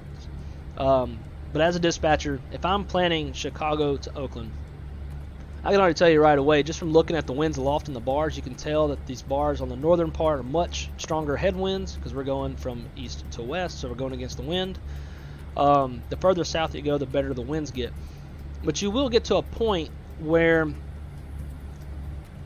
like, even though you might be flying a lot further of a route distance and the winds are a lot weaker, that distance alone is now going to increase your block, instead of like stronger winds slowing you down, increasing your block. So you try to find that balance of like weaker winds but not drastically increasing your distance, trying to go to where the winds are weaker. So like just from looking at it quickly, I would definitely not file this. Definitely not file this. I would probably be I'd be okay with this route. It's getting down to where these, like the southern portion of where these winds are a lot weaker, but still might be going so far south that we're increasing our block time, as each flight has scheduled block, and we try to be either at or less than scheduled block. So I would probably plot this route, put it in the software, calculate, and see what it's looking at. In fact, you know what? Let's do it. This is very much a thing that I, as a dispatcher, will do. on a daily basis. So let's just go to SimBrief, create a flight, and we'll just call it NKS. Let's do Chicago to Oakland. Take out, we're just gonna do like bare bones.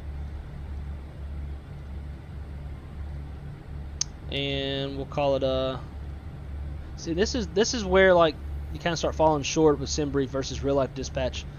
Because in real life dispatch, we're going to have our scheduled time of departure, scheduled time of arrival, and the software knows what that scheduled time of arrival is. So it will adjust the cost index accordingly to try to make either the scheduled time of arrival, or if it can't make it, to have the airplane land within what's called A14 performance. So it's basically your performance on, like, in a numeric kind of way of on-time arrival.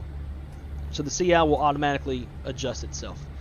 But just for like en route times, we'll just plan it at CI 20, which is a very average CI number. 28 right, 30, no extra fuel. We got our 45 minutes reserve. And let's even see too if it takes into account winds aloft.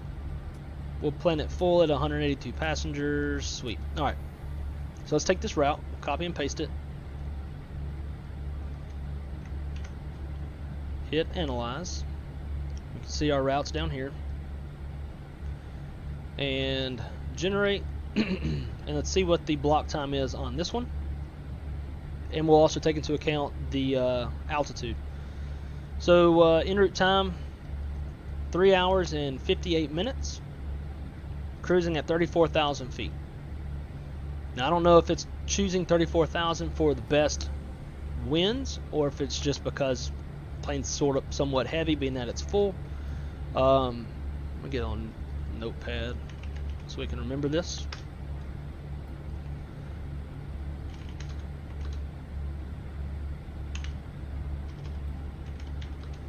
Flight level 340, 3 hours and 58 minutes. Alright, so now let's choose a different route. Back to route advisor, and let's choose, let's go even further south. We'll do this. This kind of gets us straight into the weaker winds right away. So we'll choose this route. Because part of our job as dispatchers, we want to plan safe and legal, but also what's most efficient for the company. So wherever we can save fuel, we're saving money, and that's a big part of our job. So let's copy that in there, analyze. You can see we got the route. So the biggest change in this route is just that it starts going south versus southwest and gradually getting to the south. Generate.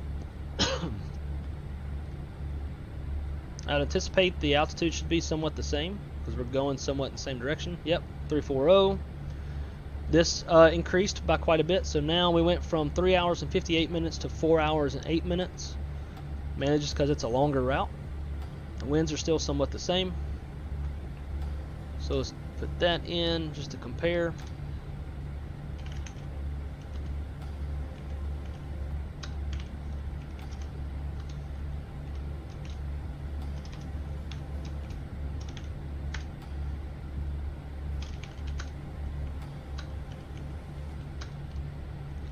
Alright, now let's go to the extremes. Route advisor, and let's go north. Maybe there's some weather this way and the winds suck, but we have no choice but to go pretty far north to get around it. That is a very likely scenario to happen on a dispatch desk.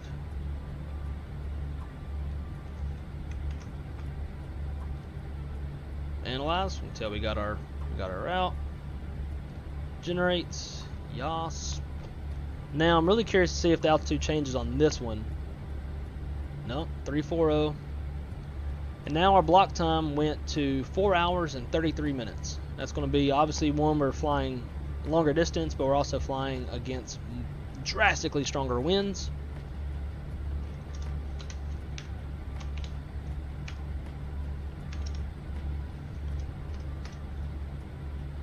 What was it? 33. Now, out of curiosity, let's just see. Now let's play with altitudes and see if we can get different block times with altitude. So that's at 34. Let's go low. Let's say may not be able to make it because it's full flight. Let's say 38. You might even have to put step climbs or something. I don't know if SimBrief can plan step climbs. Alright, I put it at 38, and it increased our block time by 5 minutes. Went from 4:33 to 4:38. So it's more optimal to fly at 340 compared to 380. So now let's go low. Let's see what that looks like.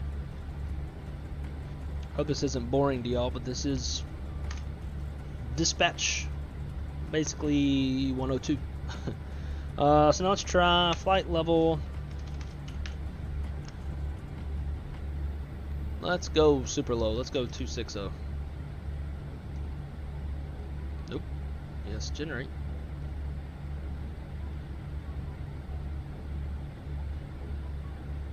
Alright, at 260, it's a little better.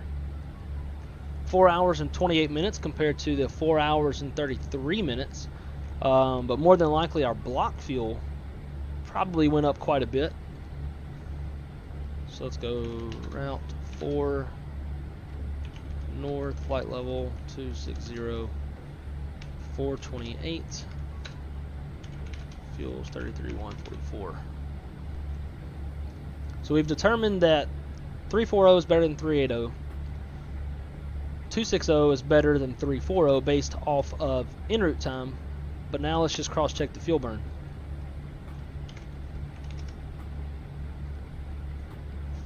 At this point, give me a desk and I'll work a flight.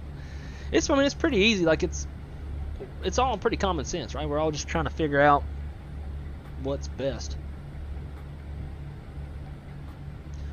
Okay, so we're back to the 4 hours and 33 minutes. So it's 5 hours longer. I mean, 5 minutes longer at 340. But our fuel burn dropped quite a bit. So it was 33.1. Now it's 31.3. So almost 2,000 pounds in fuel savings. So this is where you want to kind of compare what your scheduled block time is compared to like what we have planned. So let's say like if our scheduled block time is 4 hours and 45 minutes, well, at 340 we're still under block, so that's cool. And I'm definitely going to choose 340 over 260 because it's saving us 1,800 pounds ish of fuel. So you kind of try to find that balance of what's best.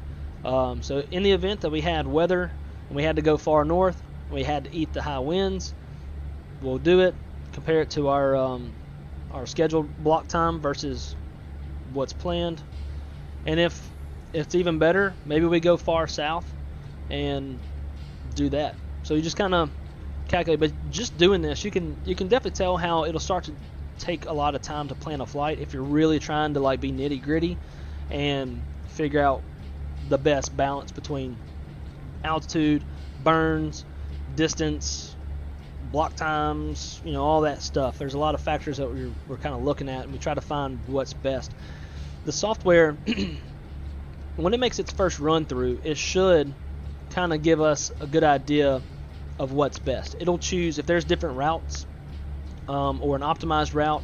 It'll choose the optimized route, and it'll give you an idea just from looking at what it chose of the best direction, whether north or south to go. But obviously if you have weather, that's going to drive a lot of your decision making, because if you got a squall line 50,000 foot tops, you can't go over it. Your best option is to plan towards the southern or northern tip of the weather to put you in the right direction. If the weather ends up breaking up a bit, then you can always shortcut, that kind of stuff. Usually weather's quite a bit different from what you were seeing when you planned it versus what it is when a flight is airborne. And then at that time too, like you can run a calculation release it, and then the system will capture their new block time. So if you've taken a shortcut and the block time got better, you can tell the system that, and it'll give an updated ETA in the system. But that's just like a little example of things that we take in consideration. We're looking at different altitudes, winds aloft, weather are estimated versus actual block times, and da-da-da-da-da-da-da-da-da. It's not hard. It just can be time consuming, and that's why I like to be ahead as far as time management goes, so that I can allot myself time to do these calculations for these harder flights. Now, if you don't have weather and there's no turbulence, like there's stuff that you don't have to worry about, like constraints you don't have to worry about routing around, then by all means, just take whatever optimized route that the system gave. And there have been times I'll take an optimized route and be like, oh, just from eyeballing the winds aloft, I can take this fix out and like shave off some time. If it needs time shaved off, because you also don't want to arrive too early. If you arrive too early, you might have a gate, or you might have a plane in your gate, then you're just sitting there holding short of your gate, and the passengers, like once they're on the ground, they want to get off the airplane and get pissy and stuff.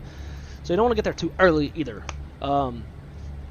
But you know, if I'm arriving like right on time with my block, then I might try to shave off a little bit of time. That way, in the event something happens in the pre-flight or whatever, and we are a few minutes late getting off the gate, we can make the time up in the air, and we still arrive on time. So there's your some spatchy. What would be more of an acceptable decision under block time and burn? More fuel or less fuel in late block time? Depends. Block is usually going to be the first thing you're going to consider, because we have performance goals. Like we have Department of Transportation performance goals that we're trying to meet. So block time and like arriving on time is your first priority. The company would rather arrive on time and burn some extra gas to make that on time performance versus saving some fuel and arriving late. So that's usually going to be your first key driver. But then when you have some wrenches thrown into your plans, like squall lines of weather or like area of known severe turbulence or something, then you need to kind of route a little ways around that. Now you're talking about safety, and safety is always going to be number one.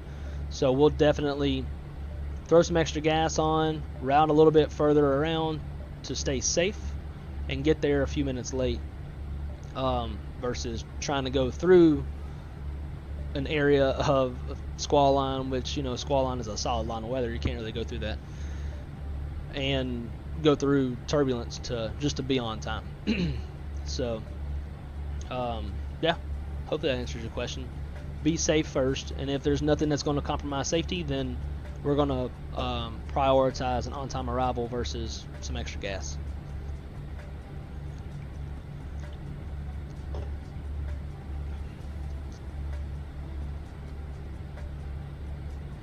So earlier, and by the way, Ant Aviation, dude, if you're still here, sorry, man, I did see it pop up and I got so deep on a dispatch tangent, but welcome aboard, dude.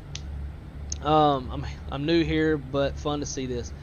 I'm happy that you're happy to see that, or that's fun to you. I think that's the first time I've really like deep dived some dispatch stuff on the channel.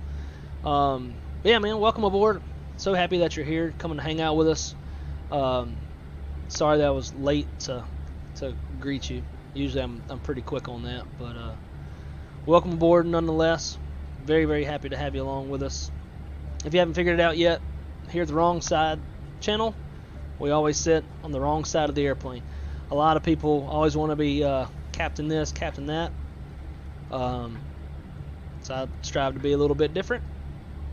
And I sit on the wrong side of, or I guess, you know, many would consider this the wrong side of the airplane. So, wrong side simulations.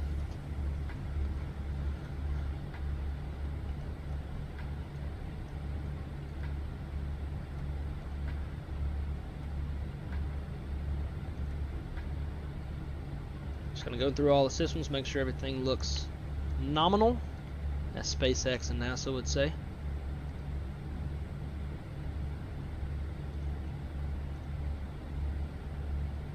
It's a little bit cold on the airplane.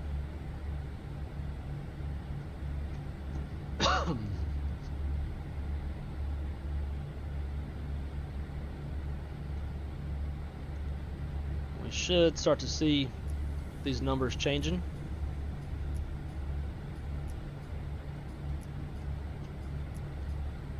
Hopefully all the doors will be closed. That's good there. Looking bueno. So we just crossed our halfway point a few minutes ago. If you're ever flying the Airbus and you see on your nav display, I think it says ETP, that basically means it's your halfway point.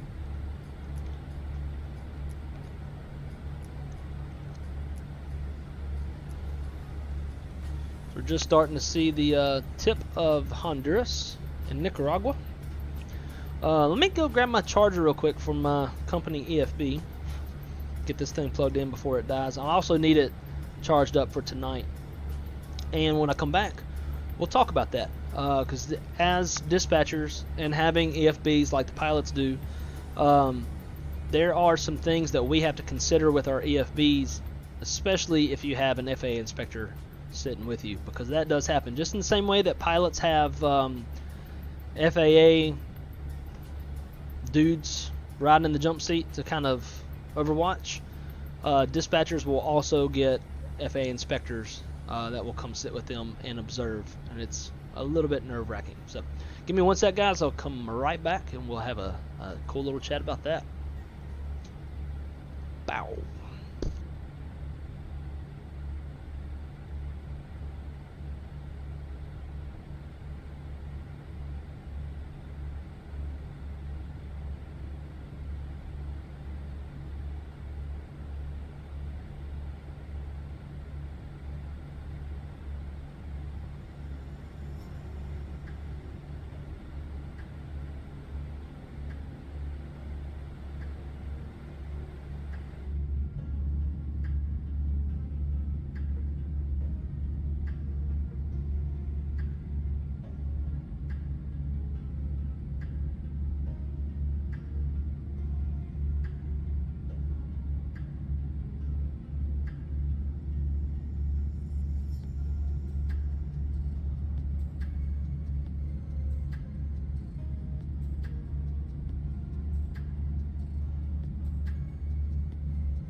Alright, we are charging.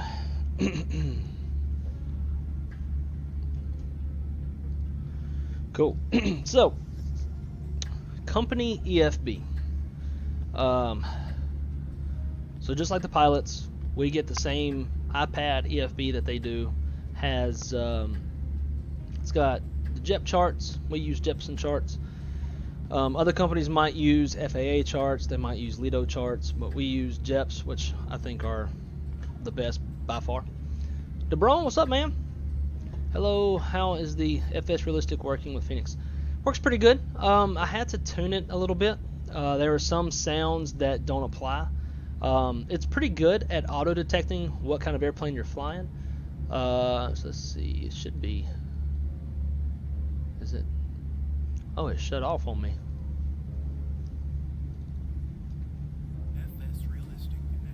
There we go. So it's pretty good at auto-detecting what airplane you're flying. So it knows that, like, I'm not flying a helicopter. So it turns this off. You can tell it's off because it doesn't have the little circle. Don't fly a prop plane. so it has that turned off. We're not on a float plane, etc. So it's pretty good there. I had to turn this off, auto speed brake. So this is the sound that like your Boeing airplanes would make when you land. Speed brakes pull, you hear that kind of sound. Actually, I think yeah, that sound. Does not apply in an Airbus, so I'll turn that off. There's some things I don't really like the cabin ambience. You're not going to hear cabin ambience from the cockpit in flight. This will play, like, as soon as you start pushing, it plays and it won't stop. So like we'd be in the cockpit hearing people in the back. Not realistic, so I turn that off. And you can choose between like a big cabin, small cabin, etc. Cockpit ambience I turned off as well. It's kind of random, like I said, it's random sounds. People coughing and sneezing and getting COVID all up in here. I ain't trying to have that, so I turned that off. Because they're kind of just annoying. Crash screaming, I turn that off. Because I think it's kind of dumb. Although I'm sure people obviously do scream, like especially when you get some severe turbulence and stuff. People scream. But engine vibrations, I like to leave a lot of that on. Whenever I first start giving the plane some throttle, you really start seeing the dash shaking. Some flap drag sounds, a bunch of different stuff. I like it. It just kind of takes some tuning and kind of getting it set to your preference and what you like. I don't know if it's necessarily worth $30, maybe 20, but it is the first utility of its kind for Microsoft Flight Sim as far as something that can control the cockpit or just the cameras in general. One thing I kind of like that adds a little bit is like breathing. So like as we're sitting here, probably don't see it a whole lot, but we crank it all the way up, you can see it moving a lot. But you definitely don't want to have it all the way up, because then you're having an issue, like you're trying to type in the McDude and it's like McDude's constantly moving around. So you just keep it around 20. But I like it. Maybe it'll go on sale sometime in the future and pick it up for cheap, because I don't think it's worth what they charge. Some sounds kind of meh, like the wheel well. I do like when we drop the gear, you can definitely hear the wheel well. I like that. That is kind of a thing in the Airbus. It's also a sound I don't think the Fenix got very well. So that kind of adds to that. There's one that I'm not too crazy about. I think it's ground roll. The ground roll is kind of bleh as far as the sound. Movement's fine, but the sound of it was kind of, I don't really like. It didn't sound very realistic. The way the sounds it gives for ground roll to me don't sound like ground roll. I don't know. But you don't really hear a lot of ground roll when you're in the cockpit of an Airbus. It's more of just the sounds of everything kind of shaking around you, is like you're hitting those lights on the taxiway lines and stuff like that. But I like it. Nope, no conflicts that I've seen or had experiences with thus far. It's all been pretty good. Yeah, so to the EFB, we have our Jepson charts in here. We have our company manuals in here, although I prefer to use our online version of company manuals. It's just easier to like control F and find stuff I'm looking for. But for the pilots, they've got their manuals in here, because a lot of times there might be something come up. Like if, as a dispatcher, if I dispatch a flight under exemption 18504, which basically means if I'm planning a domestic flight and it's broken at 1500, based off of the typical rules for when an alternate's required, let's call it the 123 rule, 1 hour before, 1 hour after time of arrival, less than 2,000 foot ceilings, and less than 3 miles visibility, you would require an alternate. But exemption 18504 allows us to plan a flight without an alternate under certain criteria, and if the captain's not sure what that criteria is, or can we do this, or what is 18504, like maybe haven't seen that before, maybe forgot, it can go to his manuals and reference it. What else we got on here? We got ForeFlight. The pilots can use that. I don't ever really see most of them using it. For it to be effective, you kind of need the transponder and a subscription, and that stuff's really expensive for ForeFlight, so I don't see a whole lot of guys using that.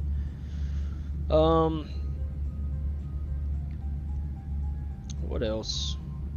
Man, just a bunch of different stuff. You can access different like weather charts and whatever. I'm hoping sometime in the near future we go to electronic releases instead of paper releases, because that would obviously save a lot of money on paper. But we can also make quick and easy changes as dispatchers, and then force the new release to their EFB, and then they can just look at it there instead of having to do multiple amendments and whatever. But so the big thing when it comes to EFB, if as a dispatcher, if I have the FAA come sit with me, I need to make sure that my charts are up to date. So if you look here in the top left corner, it's kind of hard to tell, but there's a little exclamation point by the little settings, or like the little gear looking icon. That means that there is an update of some sort to my charts. And if that is there when the FAA comes and sit with me, they're going to have a problem with that. That's going to be a pretty big strike against me, because essentially I could be looking at information that is out of date. So you always want to make sure that your charts are up to date. And since I'm at home with fast Wi-Fi, I'm going to update my charts now, so I'll be ready for work tonight. Other thing, we have to make sure that we are current on all of our read files. So if there's like a policy change or something that the company wants us to know, they'll issue what's called a read file, and it's basically just you go read it. When you understand it, you put in a little code that's at the bottom and basically saying you will comply with this. So like for example, a couple years ago we put out a read file that all early morning flights into Fort Lauderdale require an alternate. Even has a list of preferred alternates per city pair, and that's for unforecast fog that happens a lot in the winter months. So as a dispatcher, I go every day when I first start shift, I check my read files. It'll pop up and tell you that there's however many required read files. I'll go look at it, read it. I'm like, all right, cool. I'll put an alternate for Fort Lauderdale on all the early morning arrivals. Tight. And then I'll put in whatever the code is saying I will comply with this. In fact, that's going to be one of my functions as a dispatch manager. When I start dispatch manager next month, I'll be issuing read files and changes in our manuals and admin stuff. So that's another thing. Like if I have read files that are not complied with and I'm sitting there dispatching flights, the FAA is going to have a huge problem with that. So both of those functions, our charts and our read files, we can get through our EFB, and those have to be up to date. Otherwise, the FAA is going to be pissed. As dispatchers, we're like pilots in the fact that we have licenses. Pilots are licensed to do what they do. Same with us, we have a license. If we mess up enough, the FAA can take our license, which is essentially our livelihood. So that's one of the big things that you'll see dispatchers say a lot. Is like you always protect your license. So if like there's something and you're not sure, do whatever you have to do to resolve it to protect your license. So like if I'm not sure if I need to do this, do it to protect my license. Because if I lose my license, I can't dispatch anywhere else. It's one thing to get fired but keep your license versus have your license pulled and then you get fired because you can't dispatch. Because if you get fired, at least you can go somewhere else. But if you don't have a license, you can't dispatch nowhere. So a lot of times, if there's something questionable, we'll typically do what we need to do to protect our license. Which is, if we're protecting our license, then we're obviously like taking the safer and whatever route. But you have to be pretty shitty to lose your license. Like you can do some things that might violate federal aviation regulations, and a lot a lot of times, like, you can just file a safety report, an ASAP report, and like you might get a talking to or something like that, and it'll go into your employee file for however long. And after so long, you haven't had any repeated offenses, it'll come out of your file. So you'd have to be like mess up in a major kind of way to lose your dispatch license, from my understanding. But it's not always a huge worry, because the big thing is the precedent on the dispatch floor is that protect your license, because when it comes time, the company's not gonna like have your back. They're gonna be trying to cover their ass, because if something happens that puts your license at stake, something bad happened, and FAA is gonna go to the company as well as to you, and the company is gonna try to protect their ass and avoid any fines and whatever the case.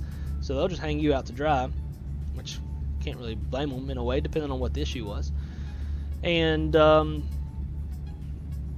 lose your license, because the company's not going to go to bat for you. Now, at my company, our dispatchers are unionized, so you do have a union to go to bat for you and try to help out. But depending on what the issue is, you may not be able to. Like if you dispatch a flight into a thunderstorm, and then while the aircraft's en route, you don't tell them about that thunderstorm, and they fly into hell, and they lose engines, and their windshield gets shattered and stuff from hail, that comes on you. And I do believe that there have been dispatchers in the past who have faced criminal charges for not flight following and letting flights know about whatever, like hail and thunderstorms that the flight ended up flying into. So, as far as hail goes, on a pilot's perspective, you always want to maintain 20 nautical miles of lateral distance from a thunderstorm, because that's usually the range at which hail can be dispensed from a thunderstorm cell, is roughly 20 miles. There's so much updraft in thunderstorms that hail can be thrown 20 miles away from a thunderstorm. So essentially, if you're flying between two thunderstorms, you want a minimum of 40 to 42 miles of a gap to fly through. But plane's got weather radar, and our pilots are pretty damn good at making those judgment calls. All right, looks like we're just now crossing over the tip of Honduras.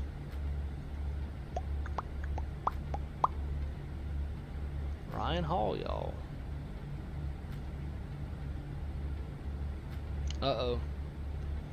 Ryan Hall, y'all, just put out a video, and then on the title says Major Kaboom, which means thunderstorms are coming.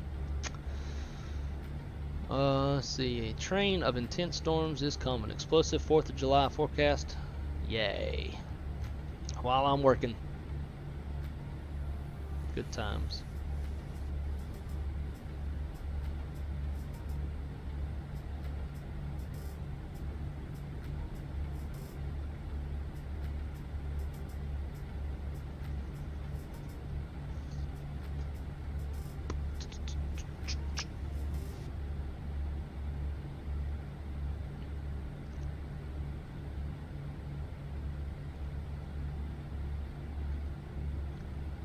Puerto Lemperia.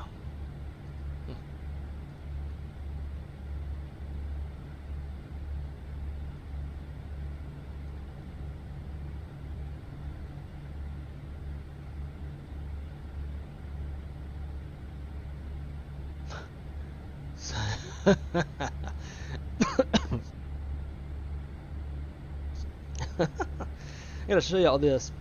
This is pretty funny. So I was looking at screenshots, and I noticed this this screenshot here.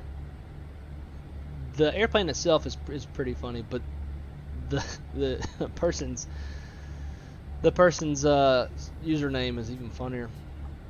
So the raunchy fart posted this screenshot of Hooter 737.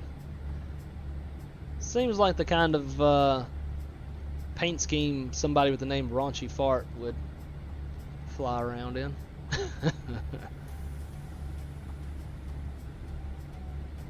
Oh, that's pretty good.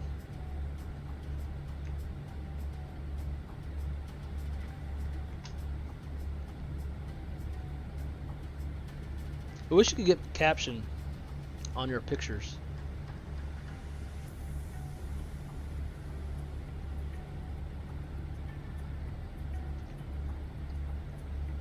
Got some good weather in San Jose right now. And the alternate as well. Sweet.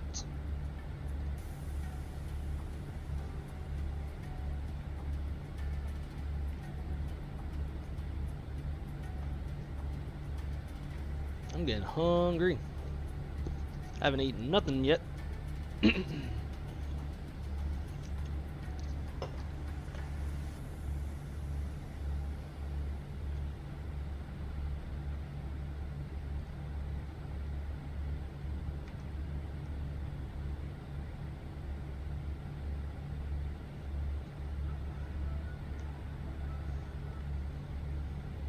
A bay to remember.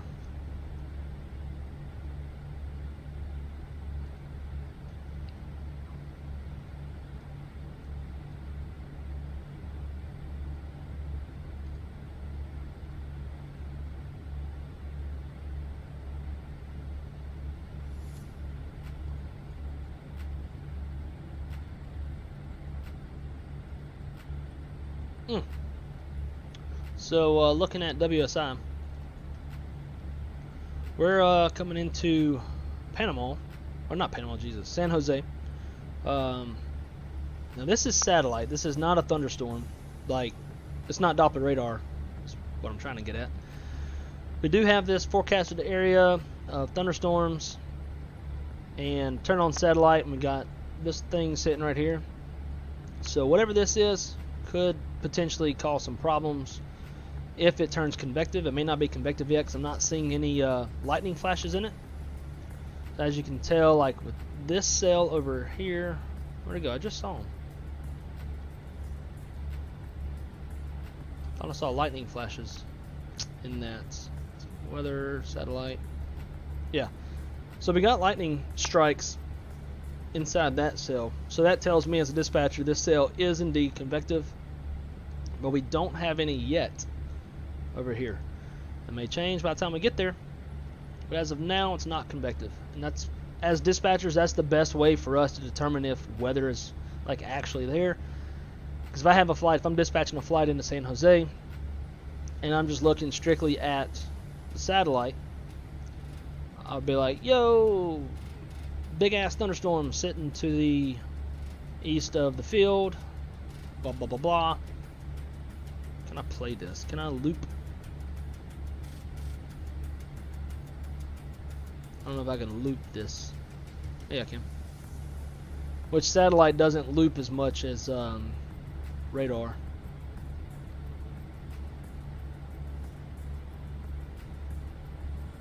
Yeah, it's yeah.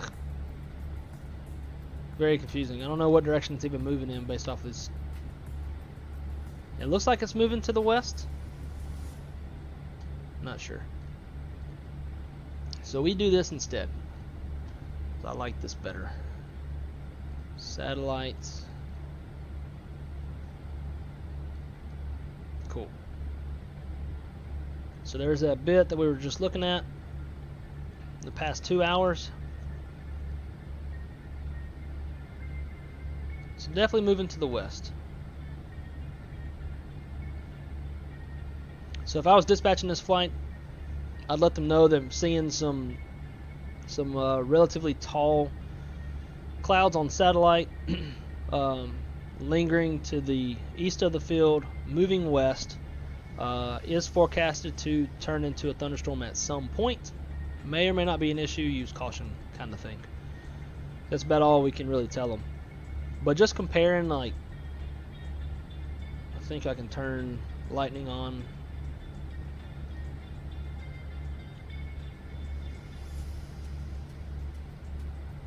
Where you at, lightning?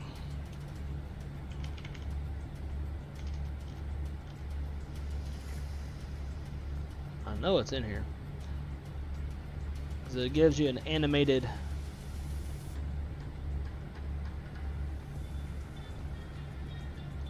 lightning flash when it does.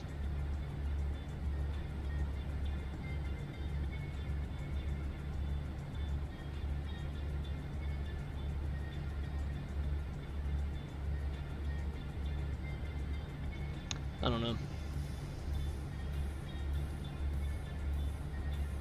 But anyways, if I was able to look at the lightning, just looking at the satellite, when we were looking at lightning strikes, we were seeing lightning in this. So just comparing how dark red this is compared to how not as dark red this is, can determine that the tops aren't as high, it's not as intense. And just playing it on the loop, it goes from pretty dark red, and it gets lighter as it goes, so it may be dissipating. I would anticipate that it's dissipating, and hopefully remain no factor. But yet to be seen.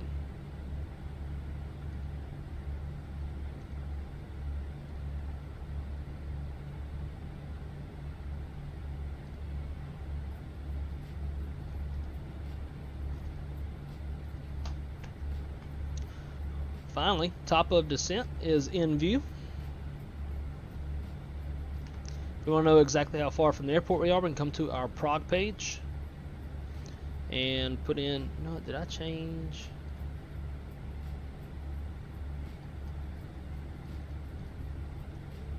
Yeah, cool.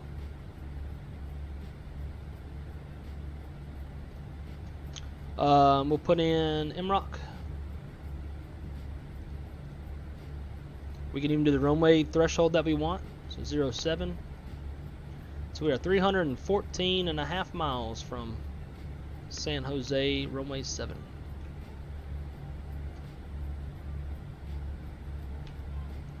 So now that we're finally have our top of descent in view, let's input some weather info. So winds are 080 at 12, which is perfect because that's the direction we're planning to land in. Perf, next. 080 at 12. Temperature is 27, altimeter is 3008.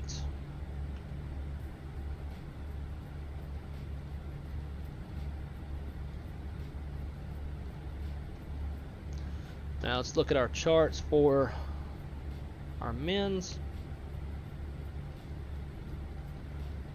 Minimums 222 feet was the decision height. That's going to be for precision approach. It is mountainous terrain, so it may be beneficial to put in 3162. If you got hills or some sort of, varying landscape on the approach, then your radar altimeter is kind of hard to rely on, because you're going to be getting varying readouts as the terrain below you changes. So in this case, it's probably better that we do a decision altitude of 3162. So decision altitude is sea level, decision height is ground level. So we'll do that, 3162, put it in the baro. Baro is for sea level, radio is for ground level, for anybody who doesn't know. Sweet, so that's set up. And when we're getting ready to cross our top of descent, we'll just make sure that is current. The timestamp on this is 1700Z, which is about 57 minutes old. So a new METAR should come out at the top of the hour. So we'll definitely have to update that information. It is an ILS, so on my ILS push buttons. And just referring real quick to our 9879. Now, if you're ever looking at your charts, you don't want to get your runway length from here, because that's going to include basically not usable, like it's not from the glide slope. We want from the glide slope. And we're going to brief all this in a little bit. Let's take off. Okay. So from the glide slope, we have 8958. It's 148 feet wide, or 45 meters. So cool. So with that, we'll go auto brake level uno.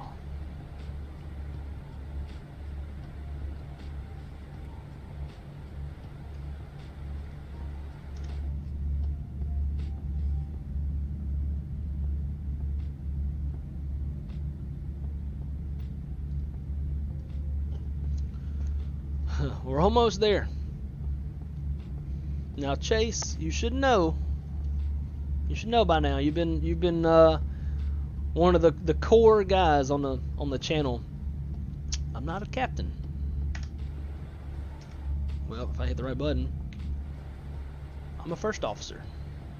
One of my coworkers he likes doing graphic design and making shirts and stuff. So him and I have been chatting for a while about coming up with a logo and what kind of shirts we're gonna do. And I'm thinking maybe might kind of go the Captain Canada route, but instead of doing Captain epaulets, we'll do some FO ones, something like that. But we do want to get some sort of logos made and do something kind of like this. Like this is Shaq's shirt, so we'll do something with logo here, maybe like a bigger logo, something of that nature.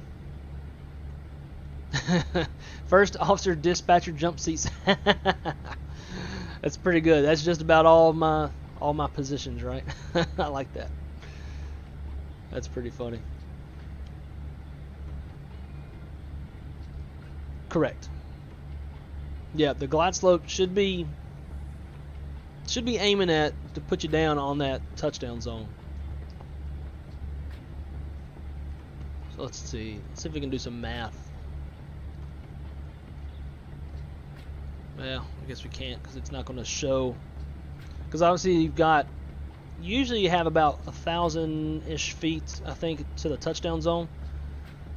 Let's do this instead.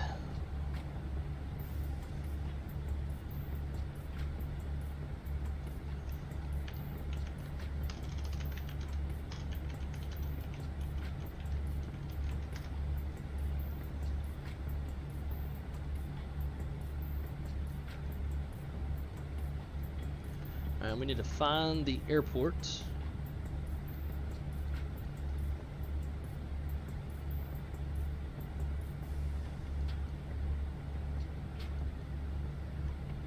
There it is. Alright. So, I believe each line is... God, I can't remember this. Learn this in dispatch school. Alright, so I think the distance between each of these is 1,000 feet.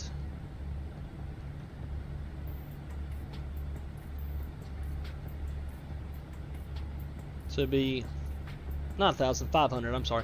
So it'd be 500, 1,000, and then that looks like it'd be like 250 feet, something like that. So if we compare with our charts, maybe we can figure this out. How do I get this? Get out of here. So the full length is 98.79.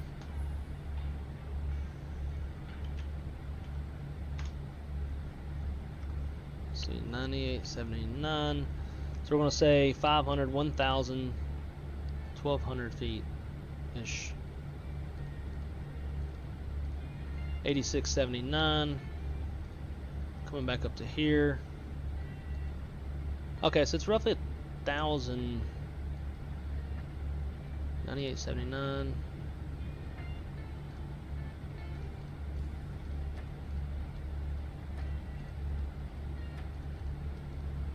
It's 921 feet.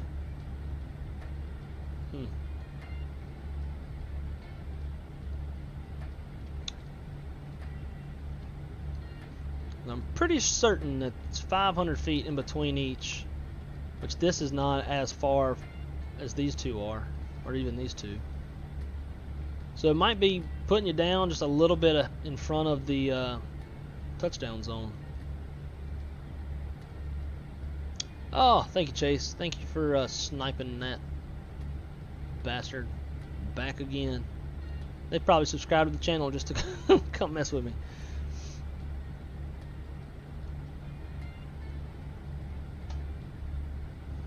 Usable lengths.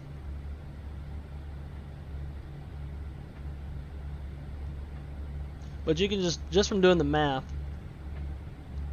the total length of the of the runway minus usable. It tells you that it's about almost 1,000 feet less that we're losing. But as you'll see, whenever I land, as long as like terrain and everything isn't a factor, I usually aim for the piano keys to compensate for the flare, so that I'm trying to touch down around here. But usually, since I'm trying to be, you know, smooth landings and shit, be Mr. Floaty and won't touch down till about somewhere down here. But in real life, pilots are more aiming to touch down here than they are like to really grease their landing.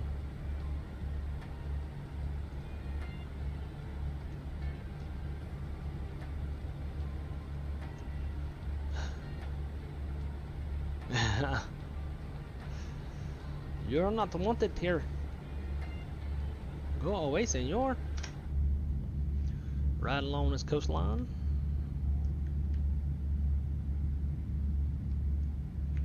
And today I decided to fly a different livery than I'm usually flying. I'm usually flying the yellow banana.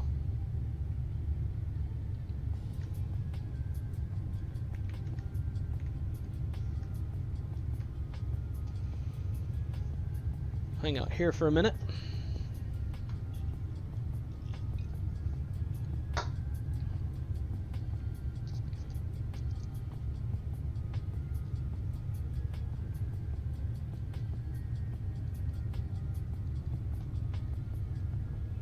So another big thing that we have to watch out for when going to Central South America, we've got to watch out for volcanoes.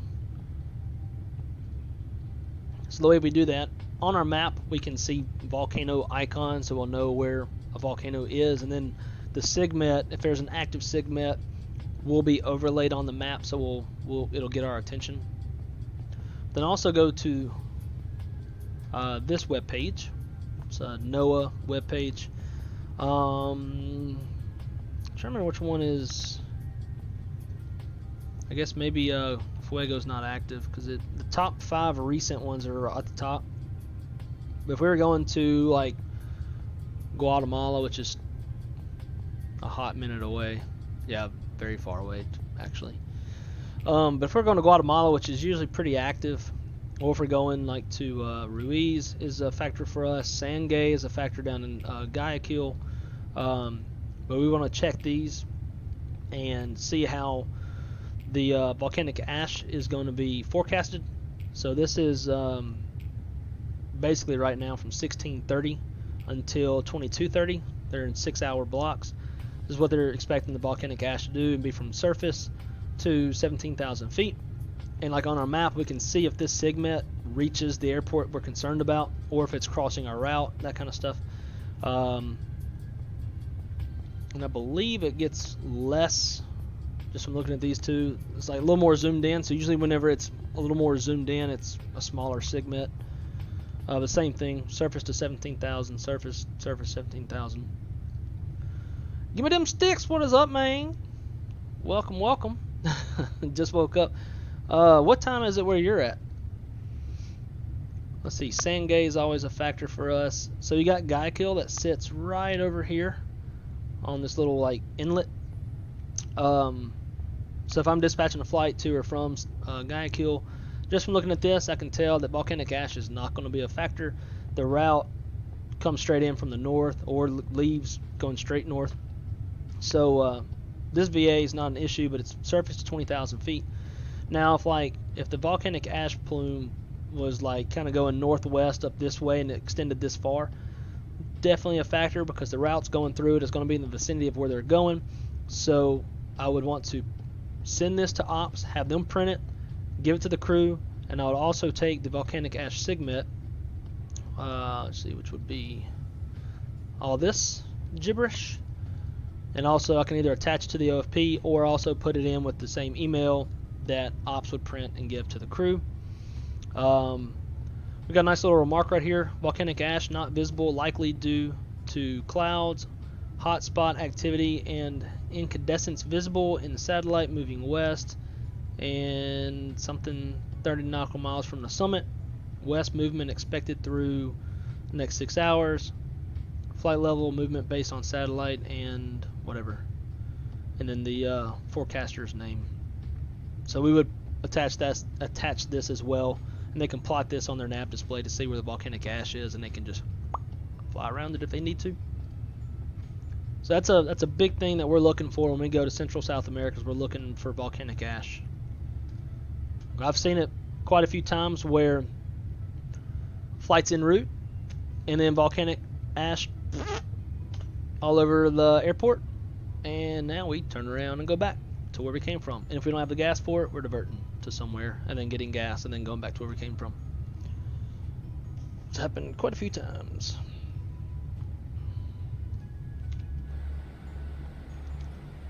Alright, roughly 120 nautical miles from our top of descent. We got a ACARS message.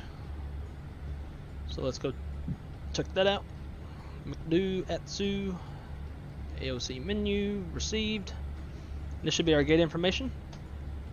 So we will be going to gate Alpha 1. Alpha 1. So let's kind of familiarize ourselves with that real quick. Let's go to parking stands and coordinates. Alpha 1 is all the way up here, the northeastmost part of the airport. So that's going to be, looks like up in this area. There's a lot of hotspots. Good God Almighty.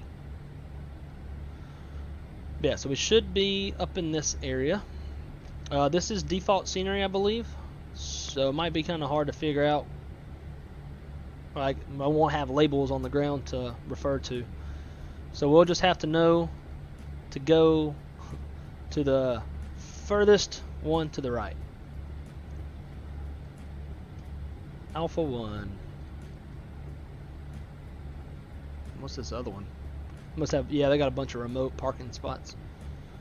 So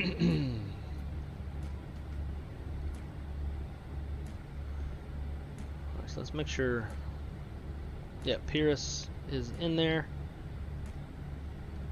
After Pyrrhus, OC 505 and 506. So real life pilots, we're going to do this. They're going to cross check everything in the charts with all the waypoints that are in their in the McDo, as well as cross-checking any speed and altitude constraints, working it all the way down. Too steep path. Fun. So we might get low a little early to resolve that. We do have a cross-constraint 10,000 feet, 250 knots at Otina, or 210 knots, and then it puts it back up to 250. That's weird. I don't know why they would do that.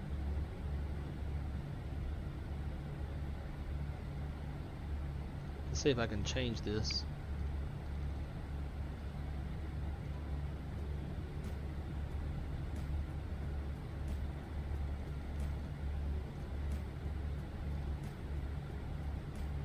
No. It's at 210, fool.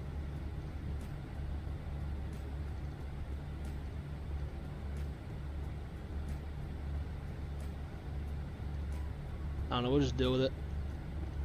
We'll go selected speed once we reach Otina. So for me to remember that, let's do this. Otina. Oh wait, I need to fix info first. And then over Otina.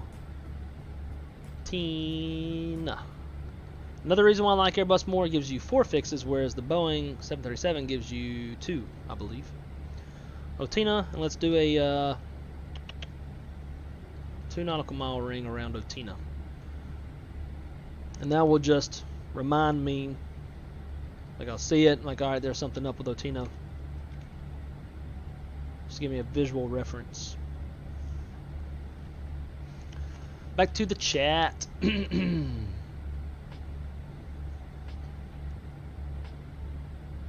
Oh yeah, that's right. Duh. Forgot about that. Dang. Woke up late. But that's okay, because I sleep late as hell pretty often too. I don't think the chat... No, the chat's not subscriber only, because had somebody new in here earlier. Ant Aviation said it was their... they were new, so... Unless they subscribed and I don't know about it. It shouldn't be.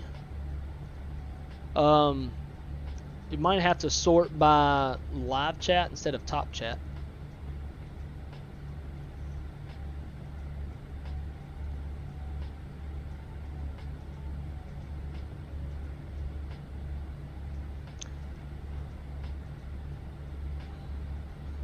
So Chase, that website, assuming you're talking about the WSI Pilot Brief Optima one, or is overlaying all that stuff, that is a work-related website. I can only gain access to that by being employed, where I'm at. I don't know if there's a way to be able to get a login for that without being a dispatcher, but let me see if I sign out.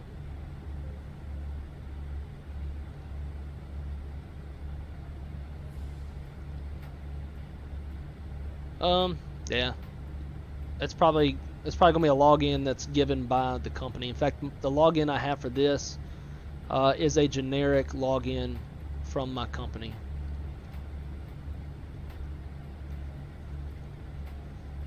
And then obviously with ForeFlight, you can subscribe to ForeFlight and get a login, but I get mine through my company as well. Oh, okay. We'll just leave it at 4 a.m. and yeah, 2 a.m. is a reasonable time to wake up.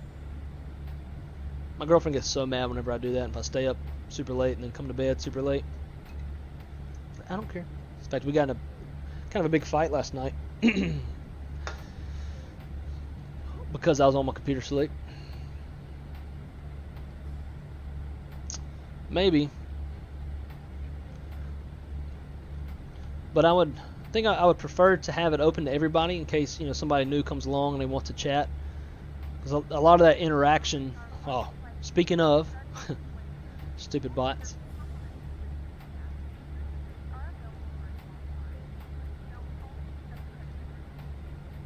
Do they really think that this does anything, that anybody's gonna go? That's stupid. But I would prefer to be able to interact with new people, because I feel like a lot of times that's what makes people want to come back to your channel, is especially like a smaller community, smaller channel like this, where I'm able to talk to everybody in the chat, kind of over time remember who you are. Like Chase has been around for a long time. Shaq's been around for quite a while. Hillbilly Gypsy, you'll see him. Aviation Geek and EQ. Those are like the 5 core guys that I've had in my channel for a long time. So I like getting to know y'all, and obviously if you keep coming back, probably subscribers. But yeah, I like to be able to interact with everybody. I'm willing to have some stupid bots, then just get rid of them pretty quick to talk to everybody, answer questions and such.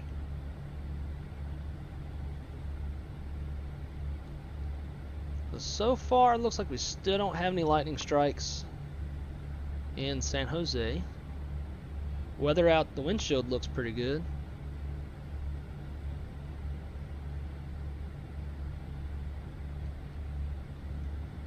So we are passing blue fields. So I'm curious to see. I'm not going to use WSI because their satellite sucks. Let's go back to Windy. Now, Chase, this Windy website is something you can get access to. I don't think I have this one set up. I think the one at my work is set up in how I like it with lightning strikes and stuff like that. But you can a lot of the functionality in Windy is free. If you want some more in-depth stuff, subscribe to it, which I have. Let's go back to satellite. So we're near blue fields, and skies are pretty clear for the most part near blue fields. But as we get closer, we should, if FS weather is live, we should start seeing some sort of clouds as we get close. But I would think where we're at, we would already be starting to see some stuff, but I guess we'll see. Will you please get in there? Thank you.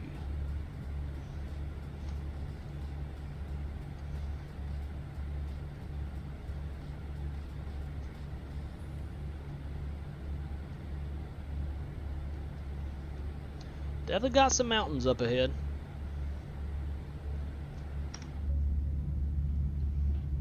Got the coast to our left. Probably, if we look out the right window, see a big old lake. What lake is that? Lake Nicaragua.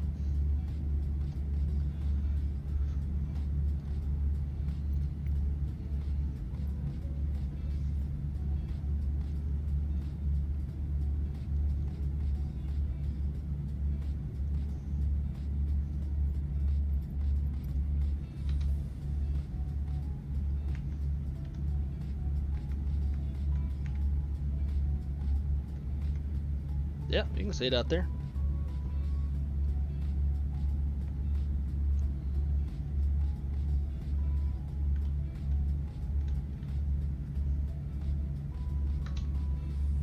Mm-hmm. Roger that.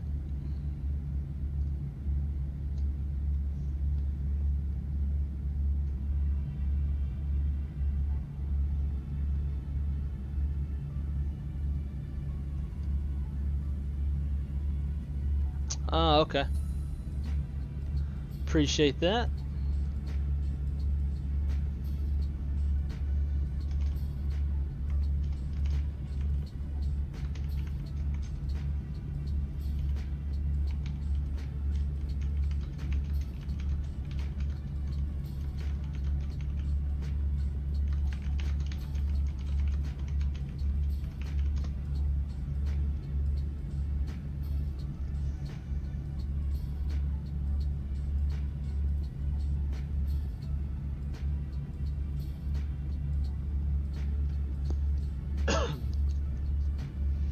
All right, let's see.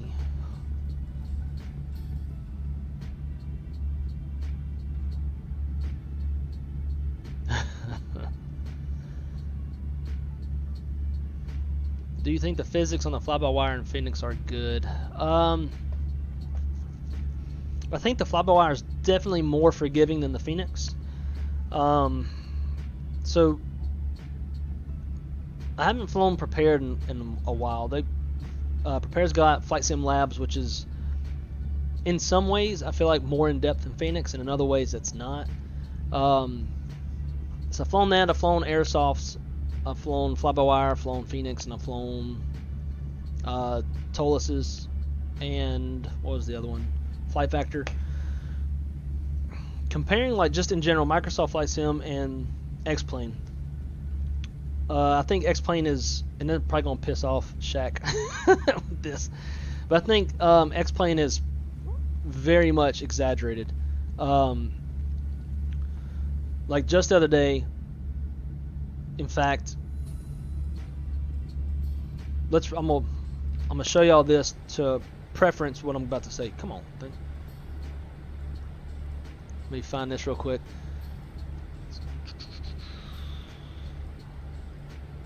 This will lead into what I'm going to talk about.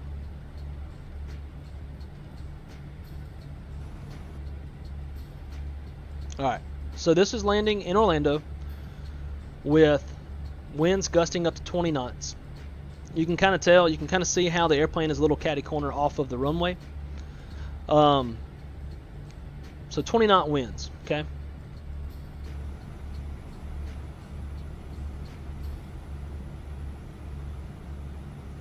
Just some slight correction staying on center line. 50, 40, 30, 20, retard, retard, retard. There you go.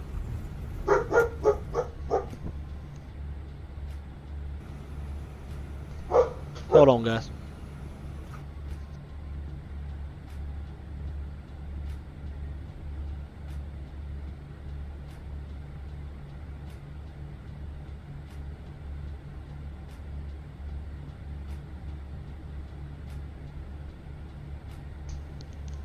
Alright, just make sure I wasn't about to get robbed or something. So that landing, 20 knot winds in X-plane would be like landing in a fucking hurricane. I've landed quite a few times in multiple airplanes in X-plane, and you get thrown around a lot.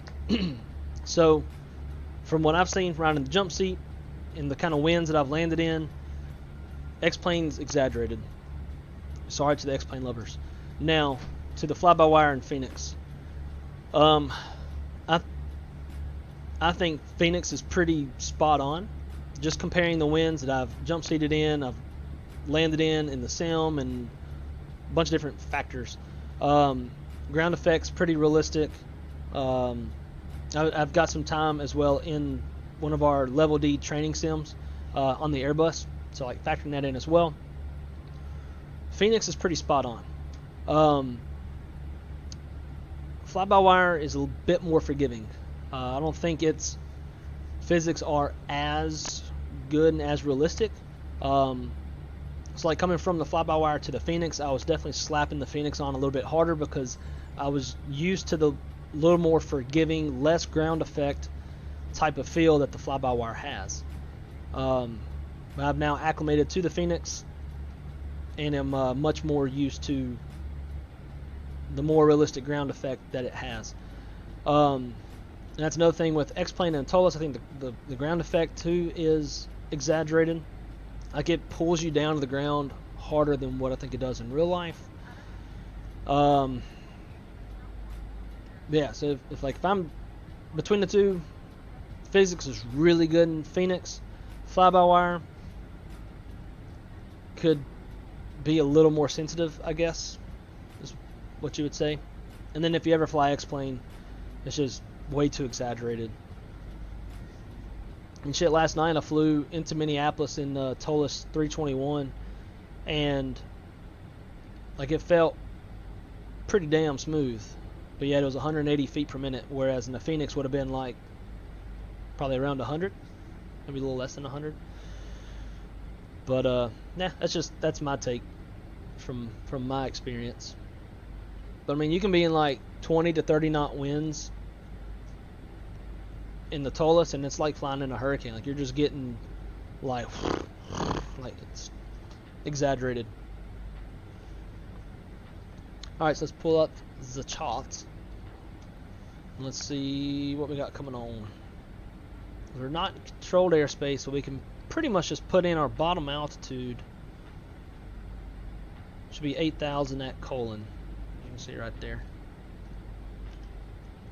Let's verify that colon is on here. It is not. So the last fix that it has is Otina, which is 10,000 feet.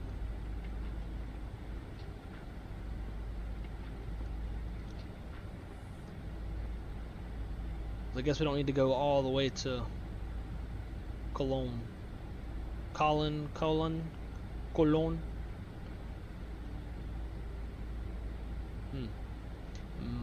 Wonder why I wouldn't put that in there.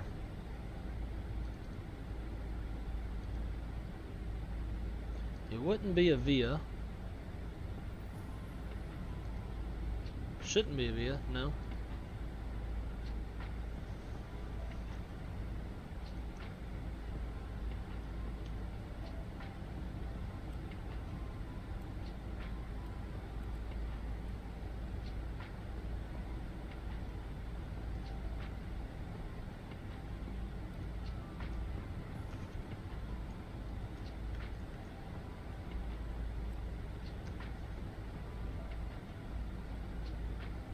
Alright, we'll do that. That'll help bleed off some of that altitude that says it's too steep.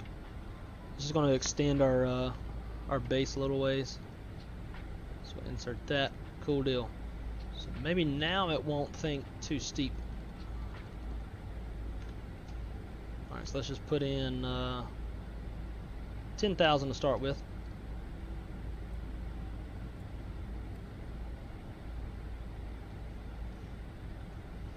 Alright, now that we're on our way down, let's get the seatbelt sign on. update our landing performance, our landing weather. So we've got 090 at 12.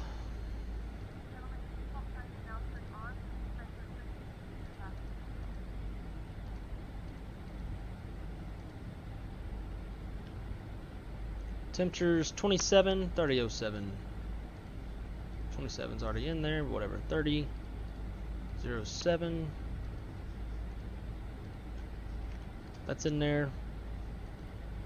3007.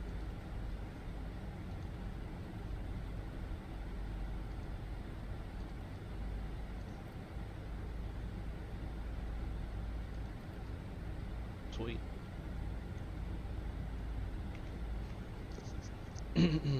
And let's do this real quick.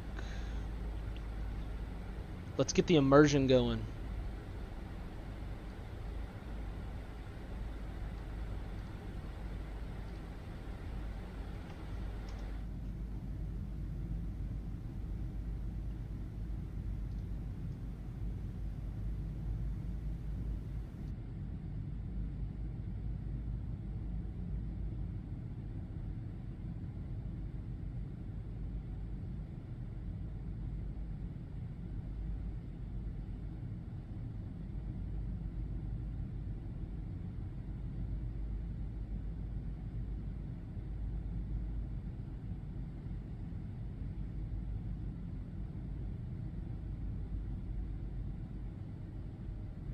And ladies and gentlemen, from the cockpit, we have started our descent into San Jose area. Should be on the ground in about the next 20 minutes.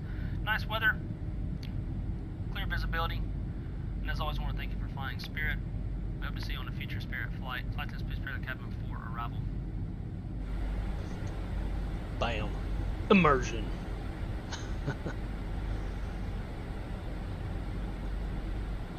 Yeah, we got some mountainous terrain. That looks like that could be a damn volcano. Let's see.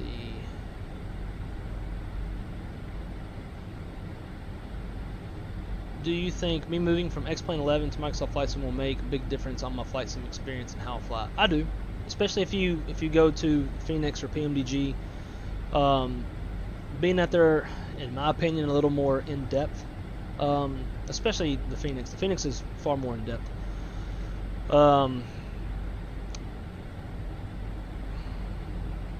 We have not hit transition altitude yet. Transition altitude is 18,000 feet. It says 19,000 is. That's weird.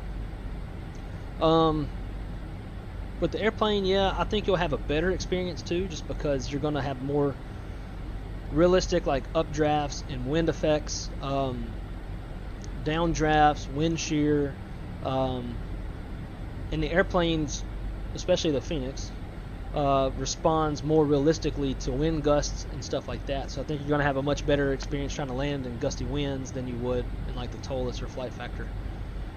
Alright, 3007, set. Seatbelt signs are on, status page check. Here we go.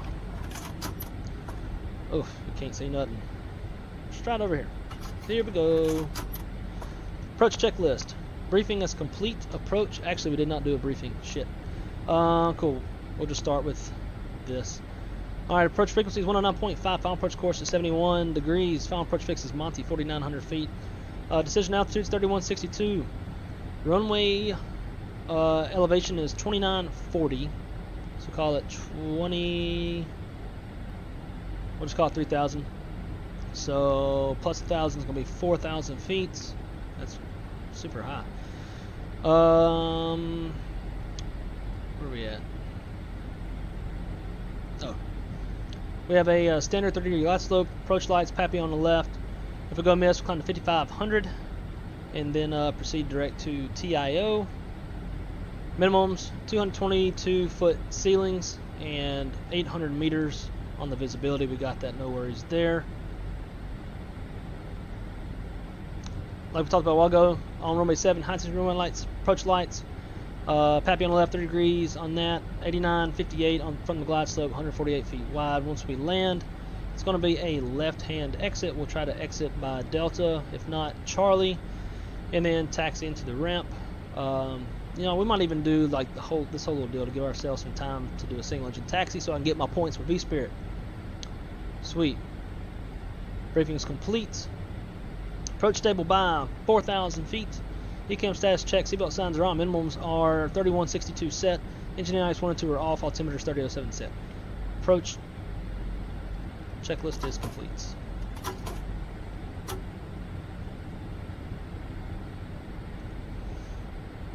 Cool. 4,000 feet. That's pretty. We have begun our final high. descent into your destination. Flight Your attendants will be destination. passing through the cabin to collect any trash one final time. Please ensure the episode are in the full upright position. Please also store any carry-on items either in the seat back pocket or under the seat in front of you. Please complete all Wi-Fi related tasks and stow any large electronics. Let me catch back up here.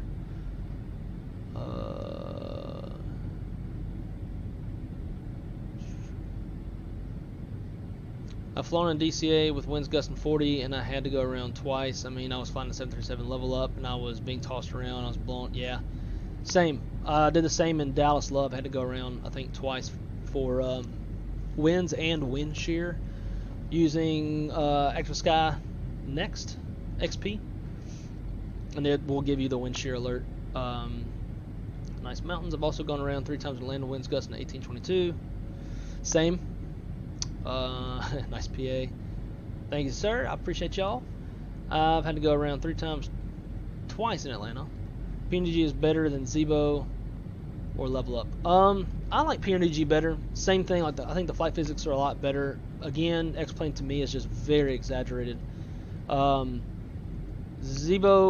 I think, has the better flight physics than the Level Up. You get thrown around a bit less in less strong winds, or in stronger winds. I like Level Up sounds better though. That's kind of hard. But does any plane in Microsoft Flight Sim simulate wind shear? No, but that should be coming in Sim Update 10. So the next Sim Update, they're including weather, or weather radar rather. And I believe predictive wind shear is also going to be included for aircraft that can do it. It's like the Phoenix would be able to do it. So as part of the before takeoff flow, the first thing in my company's flow is weather radar. You got 2 weather systems, weather radar, then predictive wind shear. As you can tell, you can't click this because you can't work right now, but after Sim Update 10, they'll be able to include that in the functionality, and you'll be able to turn this on and get predictive wind shear. And then if you have wind shear out in front of you, the aircraft should be able to detect it and call out wind shear, go around. But that functionality is coming, I believe. Alright, 10,000, bleed off this excess airspeed. I'm going to go ahead and go into selected speed. We'll do 210. And then go ahead and arm the approach. So I always want to make sure that you are in selected speed and not managed speed when you arm your approach. Or approach mode, or whatever you call it.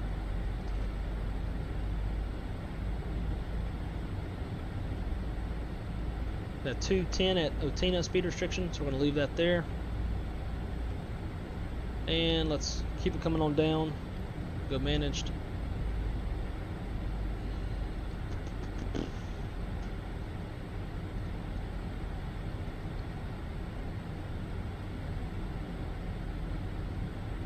Monty's 4,900. Thomas is 8,000. So I'm just going to do 5,000. And then missed approach is 55, so I'm going to go ahead and throw this little switch over to I can do by the hundreds instead of the thousands. So the airplane's trying to catch back up with green dot, put us back on glide path. The green dot indicates our glide path, so we are currently a little bit high. It's not a big deal, should be able to catch up, no problem. And our speed is not increasing either, which is a good thing. Alright, let's go ahead and arm the approach mode. Return and final. There we go. Glide star, look star, speed. So now the aircraft, instead of trying to catch the glide path, it's going to capture the glide slope. So glide path is GPS, vertical navigation, and then glide slope is your ILS navigation. Your glide slope, radio frequency navigation. Glide slopes captured. Want to go autopilot 1 and 2. Looking for Loke. Go flaps 1, Loke. So now we got speed, glide slope, localizer, Cat 3 dual, autopilot 1 and 2. It's exactly what we want to see. 14 miles out, I'm going to slow to 170. I'm going to maintain 170 until 5 miles. You know what, actually, since the stable altitude is so high, let's change that. Let's make it 7 miles. So just in case we'll have more room to slow down. Changing my range ring.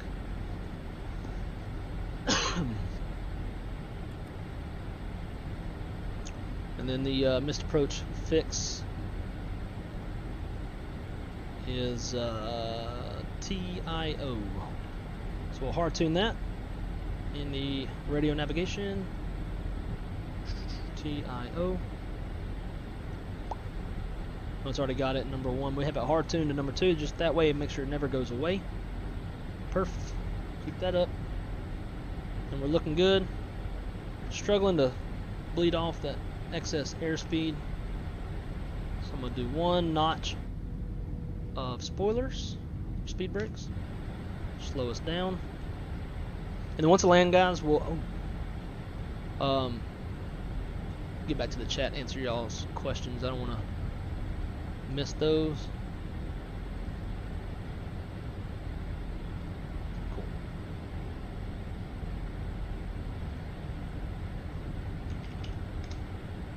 And we are recording, so we'll have us replay. Alright, we'll go flaps 2. Stow those brakes. Get that nose down. Now you can see that the VLS is going away. Get those flaps out. Now we are established, so let's go ahead and put in our missed approach altitude.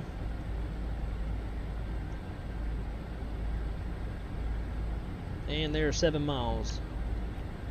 Manage speed, gear down. Spoilers armed, flaps 3.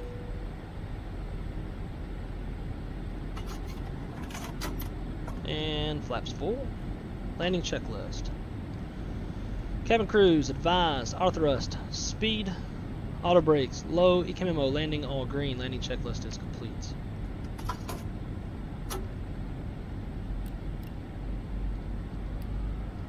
I forgot my daggum lights again, 10,000 feet. So I would anticipate on a pilot's life, I'm going to get docked points for landing lights, climbing out, and landing. So we are in kind of mountainous terrain, so we're probably going to get some slightly squirrely winds. That's to be expected when around terrain like this.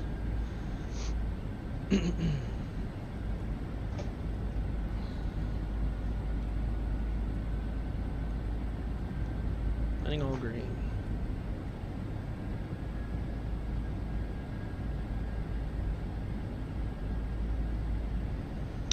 All right. Fire the rest of the way down. My airplane.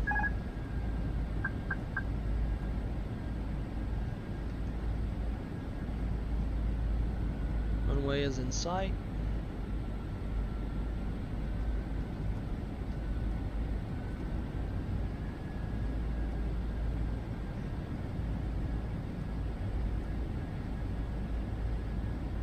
I don't know if y'all can tell, but the cockpit is slightly shaking from the drag of the flaps and the gear. That's FS Realistic Pro doing its thing.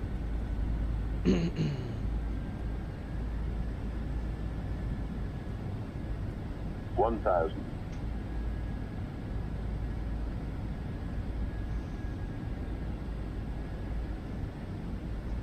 It's kind of bringing my eyes inside the cockpit, referring to the ILS, and then eyes back outside the cockpit. Oof. Swirly little winds. Correcting below 1,000, so we cannot exceed 1,000 feet per minute, otherwise we're unstable. 500. We're back on, looking good. Almost 400. decided to go around. Minimum. Continue, watching those trees. 200. 100. 50, 40, 30, 20. Retard. 5. Let's go, let's go. Told you I was gonna float it.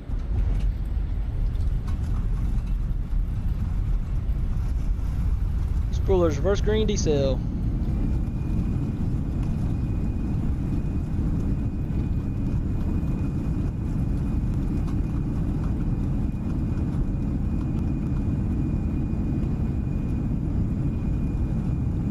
Knots, stow 'em.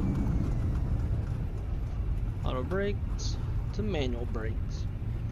I'm just gonna let it roll because I want this 3-minute timer to run and give myself some time to do a single engine taxiing so I can get them points. Ladies and gentlemen, we have reached our destination. The local time is Valenta says negative 107. Damn, that kind of sucks. I was hoping for less than 100.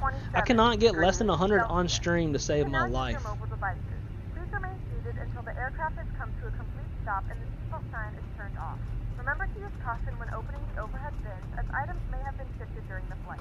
We thank you for flying with us.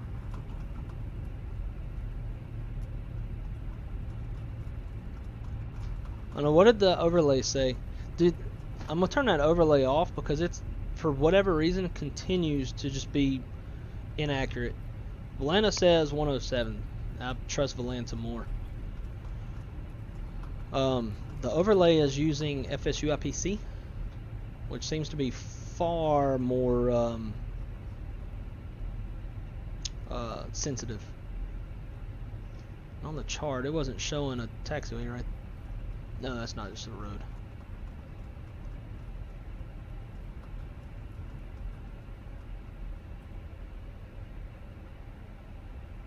Alright, we'll hold here real quick, clean up.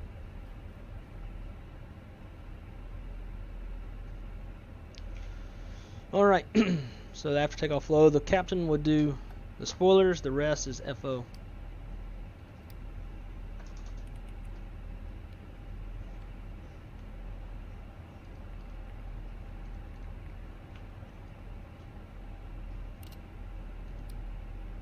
I'm turning all these lights off for a pilot's life, so we continue to taxi with flaps up and like everything's cleaned up. It might consider us taxiing with our lights on, like we forgot them, and dock me more points. I've already lost enough from not paying attention to my lights today. So we are 45 seconds away from being able to shut down engine number 2.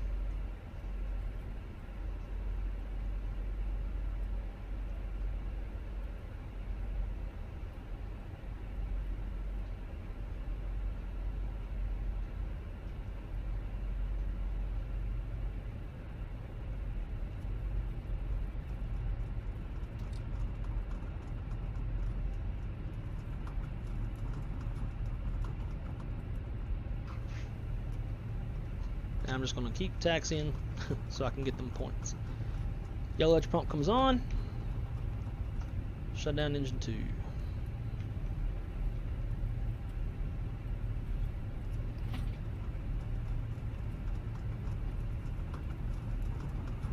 Make sure my ACARS client reads that I'm taxiing with one engine. We can reset that clock now.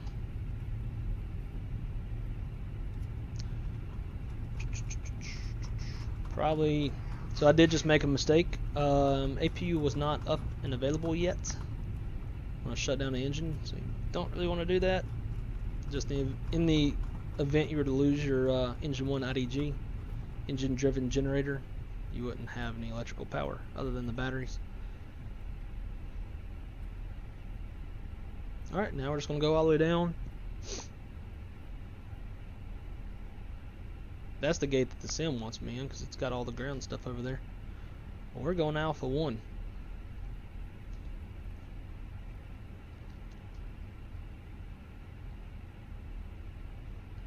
FPM doesn't mean you have a good or bad landing. Correct. I mean, typically below like 200 feet per minute is considered smooth. But in like we were talking about earlier, in the real pilot's world, if you get it down in the touchdown zone, that's more of what you're looking for. If you can grease it in the touchdown zone, then you're really just a badass. But You know, in the sim world, everybody tries to just go based off of the landing rate.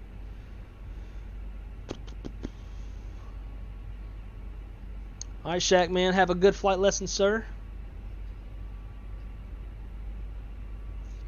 Don't stall, not on purpose. Have a good one, dude. Hope you have a great day.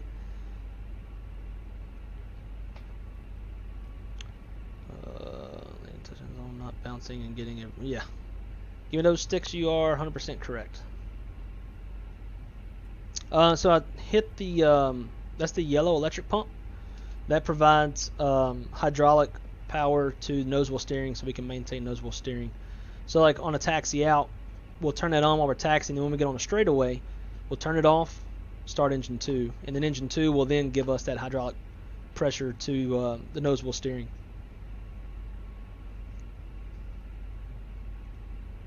Alright, so I don't really know if that's Alpha 1.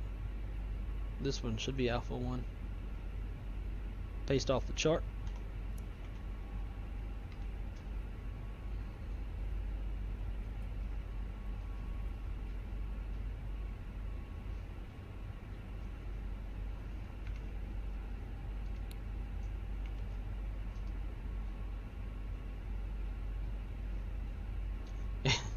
And the little stopping bar is inside the terminal. Nifty. So we'll just stop it right here, set the park and brake. APU is online, obviously. Shut down engine 1. And then, once we get the bus, switch, boom. Beacon off, seatbelt sign off. Boom, boom, boom, boom. Actually, I was supposed to turn that yellow electric pump off before shutting down the engine. And then we'll get that AC blowing, because it's nice and hot down here. Ground power, kill the APU. Deboard ground services.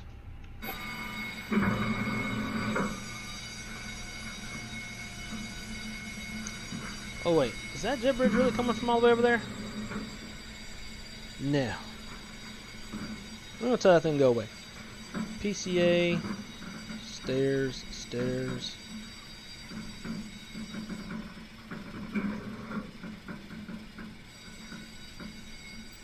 Dude, the jet bridge is in a terminal. Default scenery, I tell you.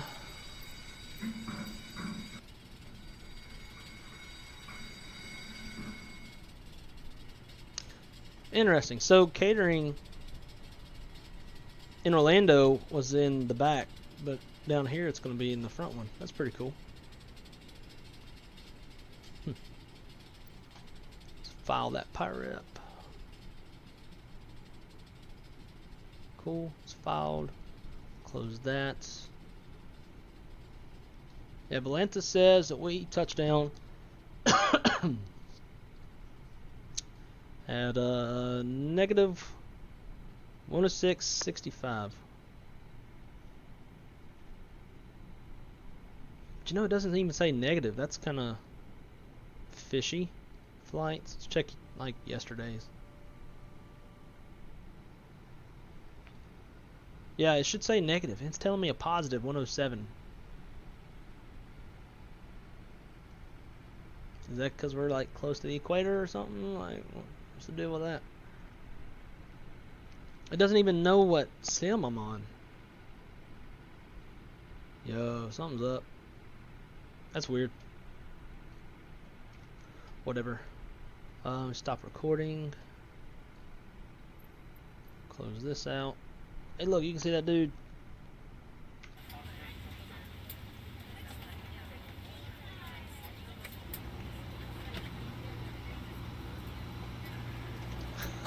Check that out. That's kind of cool. Not gonna lie.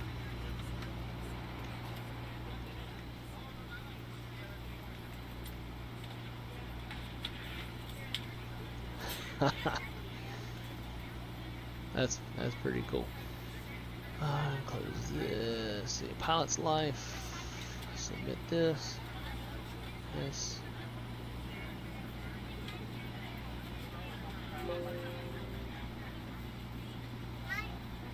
I guess he's done doing his thing. Close that. What else? We can get this set up for replay. Alright, we'll end the flight with Pax. Pax says they were 97% satisfied. Landing rate of a positive 101. Yo, this is really weird. Slightly ahead of schedule. Definitely recommending you at work. Nothing better than a few mid-flight drinks. Cool. Glad y'all are happy. Get out of here. Alright, so let's get the aircraft set back up for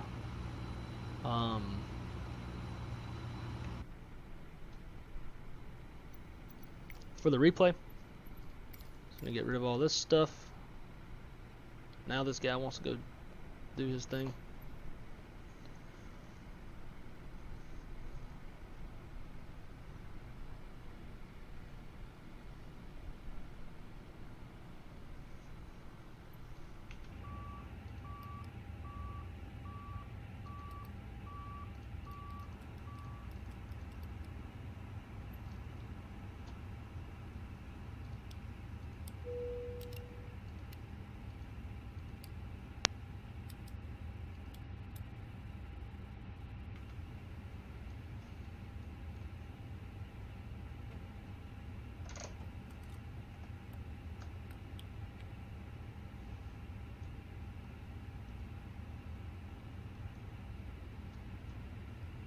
Just put on an AP to fire up.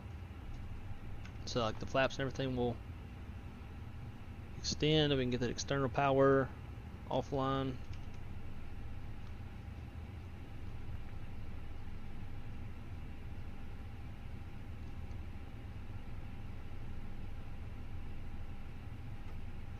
So back to the chat. While waiting on this.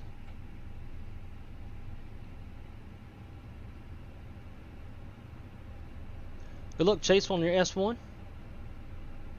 Thanks for coming to hang out with us on this long leg.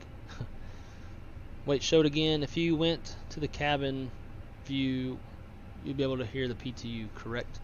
Yeah, if the power transfer unit was running, because this is not necessarily the power transfer unit.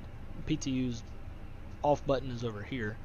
Yeah, if we were doing like a single engine taxi out with the electric pump on, you should hear the PTU to some extent. It may not be continuous.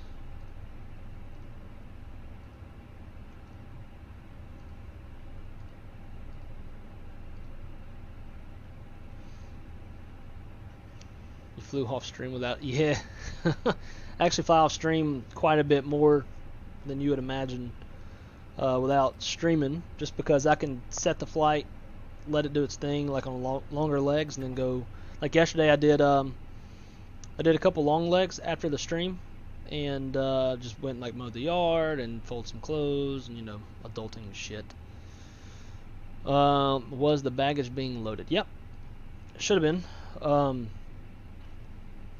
Using another pushback toolbar, which is a free add-on from FlightSim.2. You tell it baggage and catering and stuff, and you'll actually see them loading bags onto the airplane. Alright, so we should be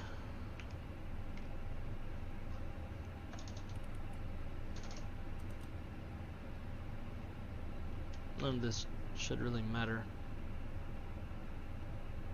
I'm going to get rid of GPU, combs, everything's buttoned up. Cool. So now let's load it up.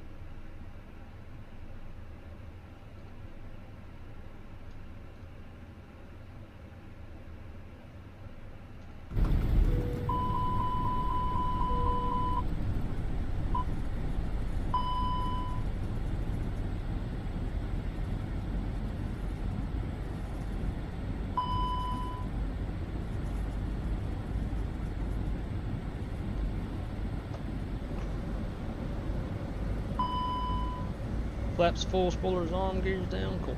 Alright.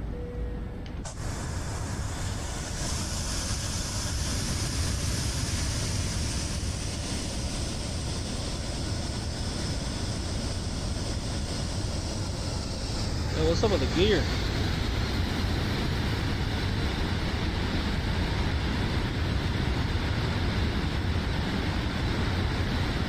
There we go. Just had to cycle the gear a bit.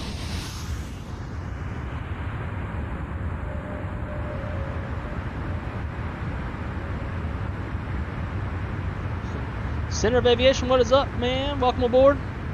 Thanks for coming to hang out with us. Catching the landing replay. Lots of floatiness.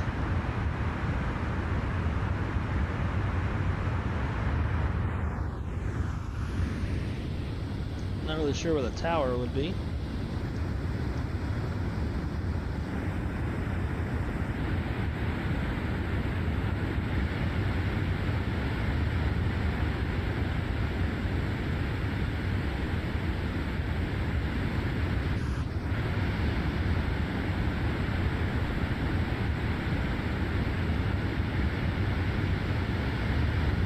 That looks awful fast.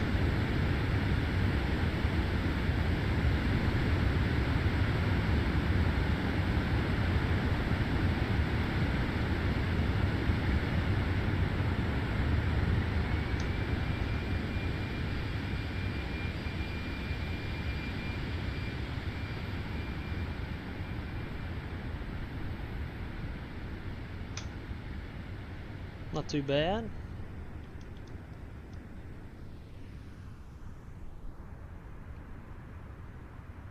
Touchdown around here.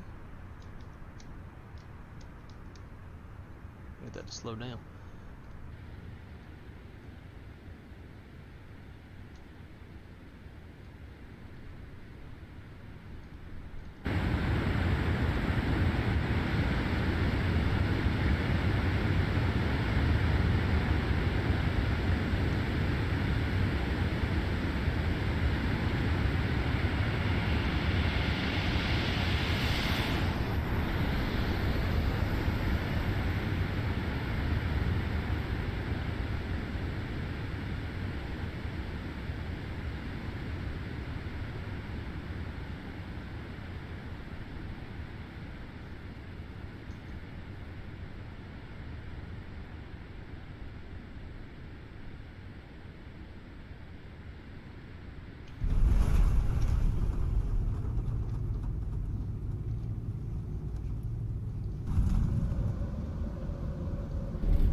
Trying to see if I can get these spoilers reset.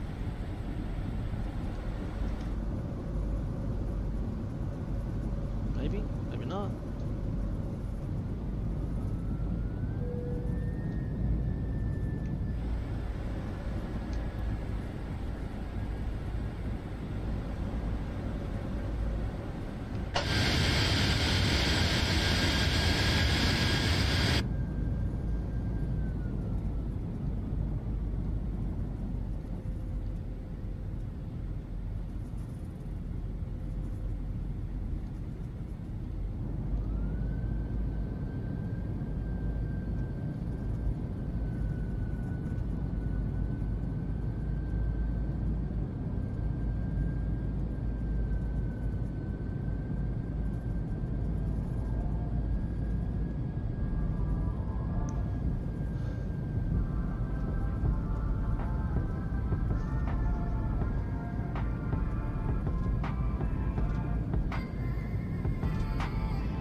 Okay, we'll do that next time. In fact, if you want,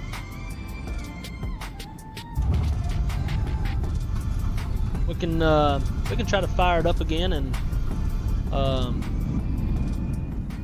so we can get it to make that sound for you.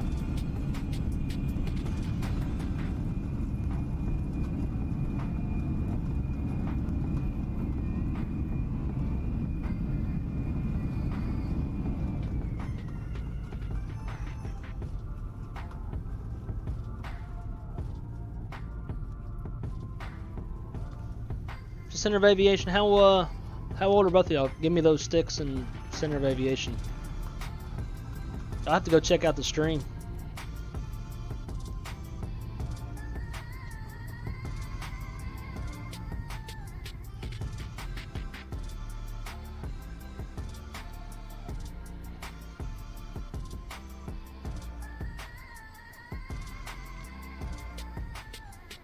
There's one little effect I like to try to do a lot. It's a little better in X-Plane just because you have marshalers at every gate. Oh, okay, 13, cool.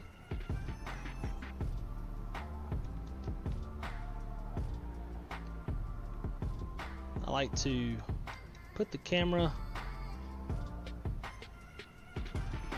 slow this camera down.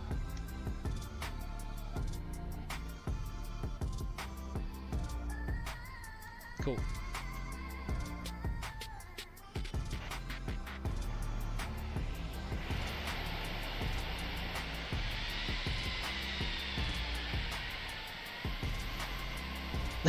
Everything is still up.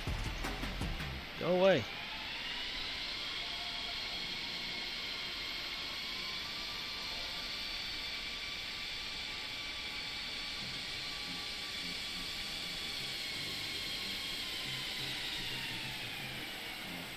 Yeah, so all my lights and everything were off. Oh well. Alright, so let's reload this and see if we can't find out if it's got a barking sound or not. We'll just kind of reload this up. Living for free. Yeah, I was the same way whenever I was your age. If I wanted to hang out with friends or do anything on the weekends, I had a certain list of chores that had to be done every week.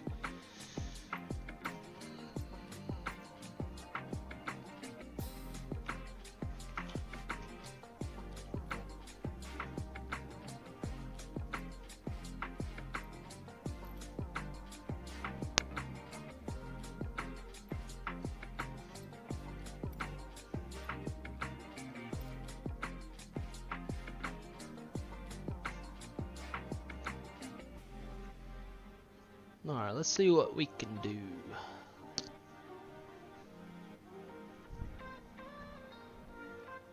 See how good my dog is. She's been sitting back there the entire time. And she's kept all to herself.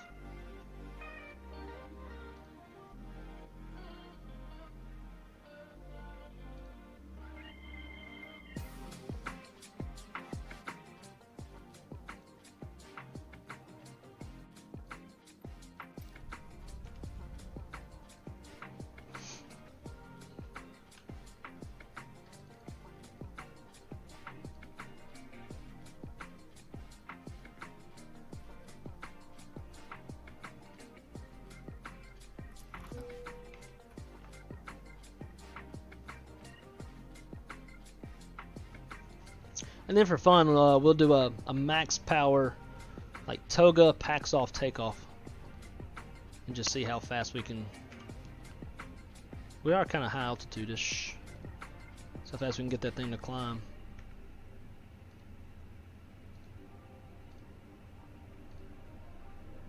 Just waiting for everything to kind of sync up.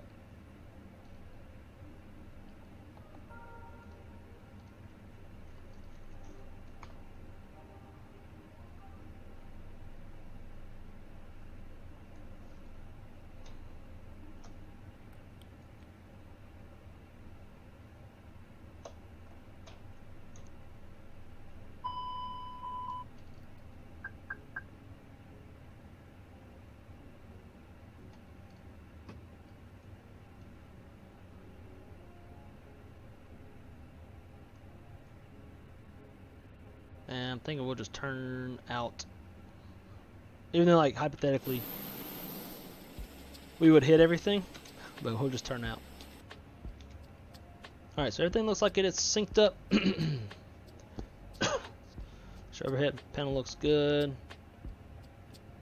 Don't need ground control.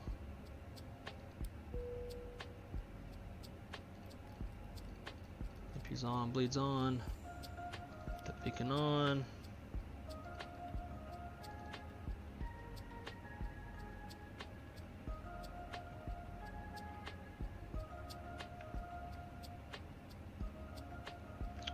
fire up number 1.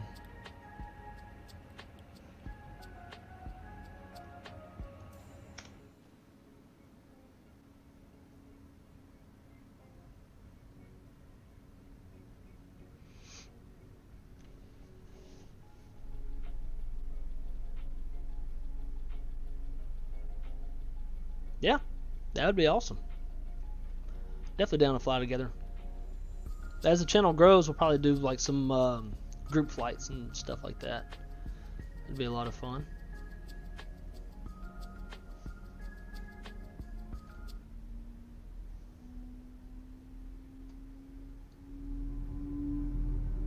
Turn that sound up.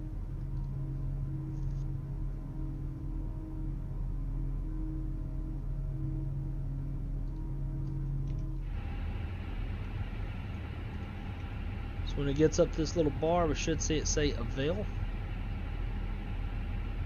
And I think what FS Realistic is trying to simulate right now is that engine running. Having that rotation will kind of wiggle the airplane around. The rotation from the engine and the fan blades. Oh, why did that go standard? It's not. B is not standard. B is whatever. I say negative.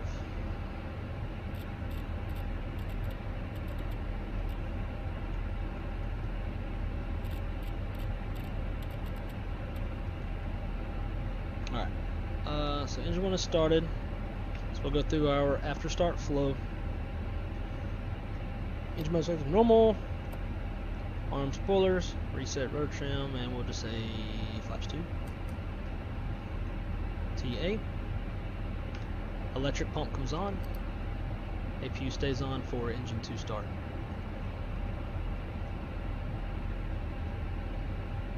Alright.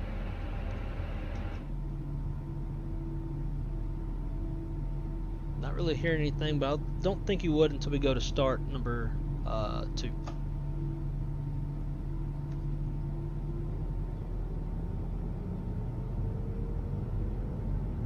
Yeah, some planes do. Some are wiggly more than others. Like 7.5 is a very wiggly airplane. Hang on. You know what? That's what I thought.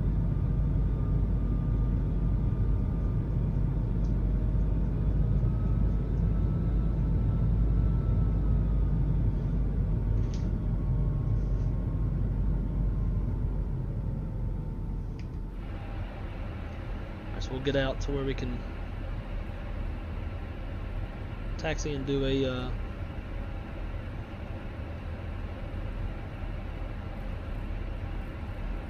I think I forgot to disconnect from Vatsim whenever I did that replay.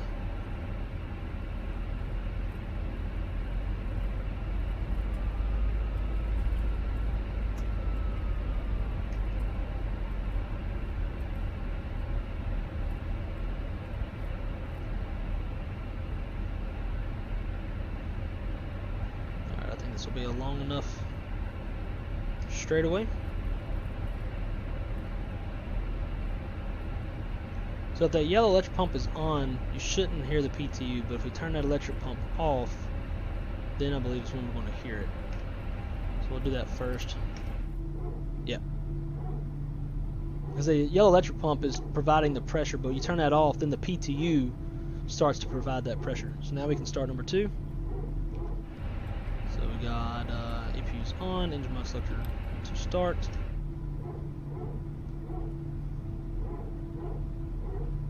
Hope that don't taxi off the pavement.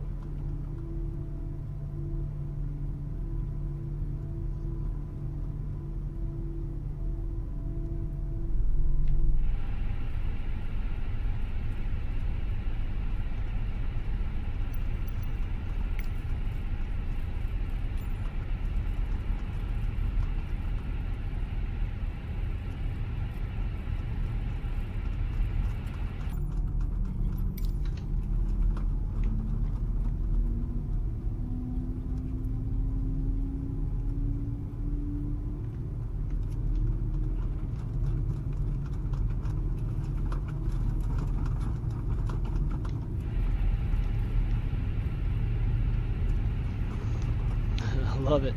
When I start flying this bad girl, I'm keep the electric pump off.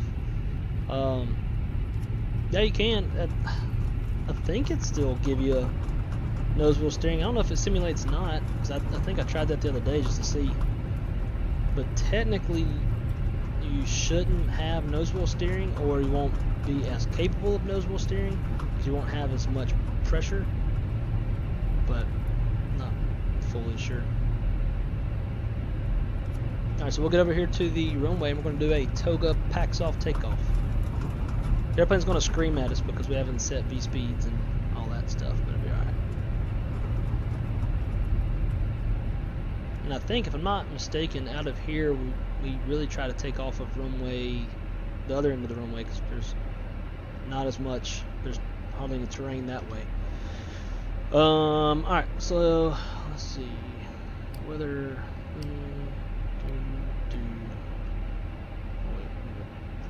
back.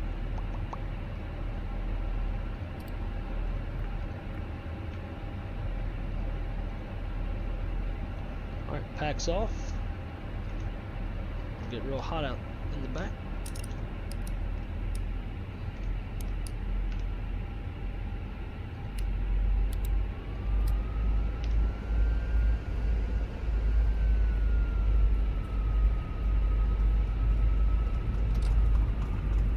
Acceleration climb altitude would be roughly like 1,500 feet or so.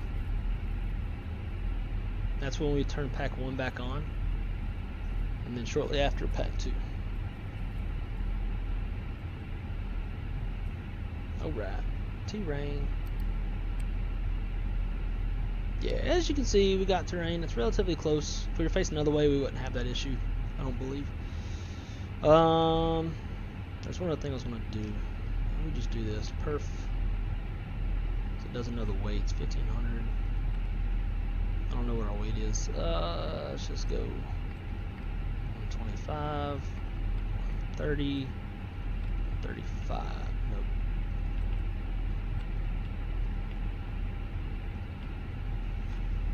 There we go.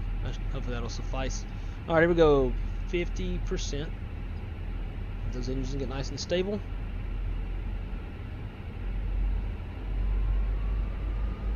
Full pressure on the stick.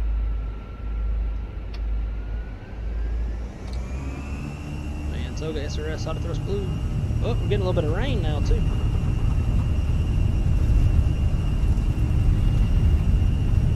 Eight knots thrust set. Neutral by 100. B1.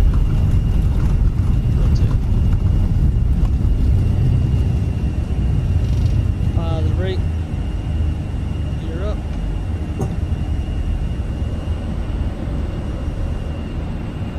Where the hell can we go without hitting the mountain?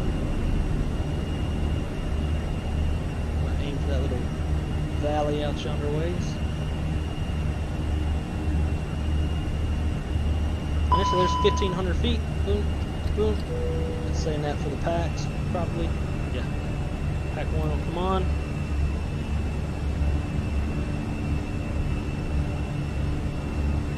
Going. Put that second pack on. And there you go. That is a max power Toga takeoff with your packs off. Get the best performance out of the airplane that you can. Now for shits and giggles, let's see if we can just land the airplane. Fly it by hand, manual thrust.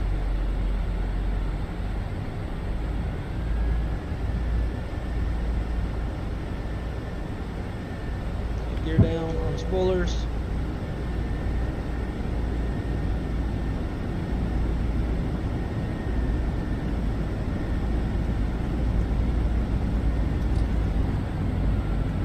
We're just gonna wing it all. Flaps 3.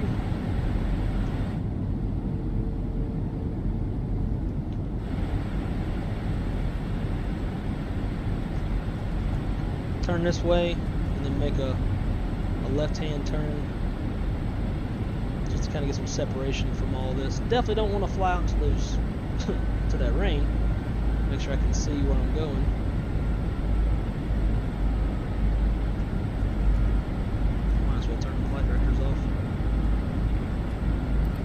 reliable at this point.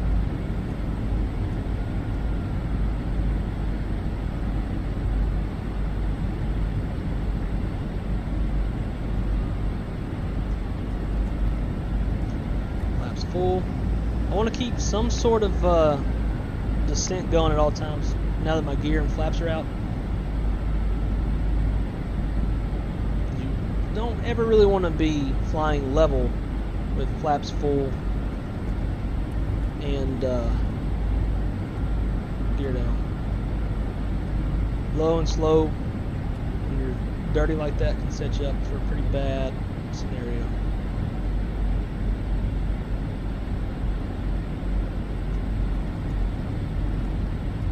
Airport should be off our left somewhere back there a little bit.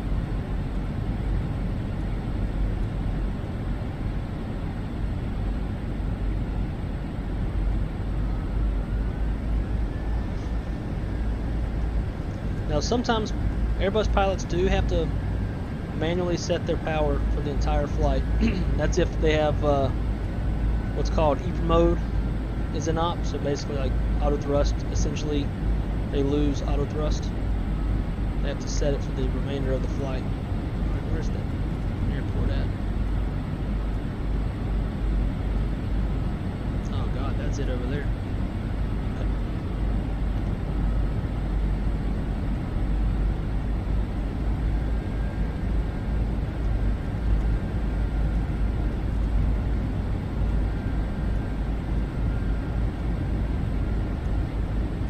Very shallow descent.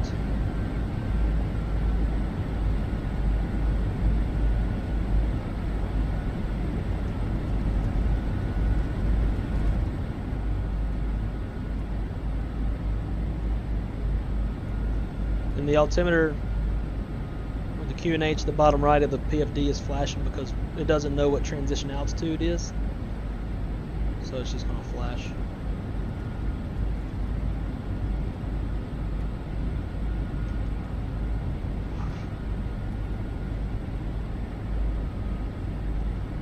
That the airport.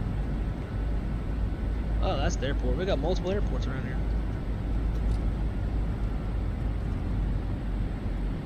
We're a bit high, so who knows if we're gonna be able to make this or not.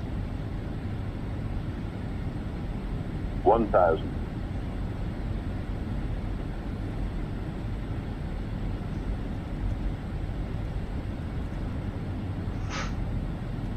Dogs are hacking up something.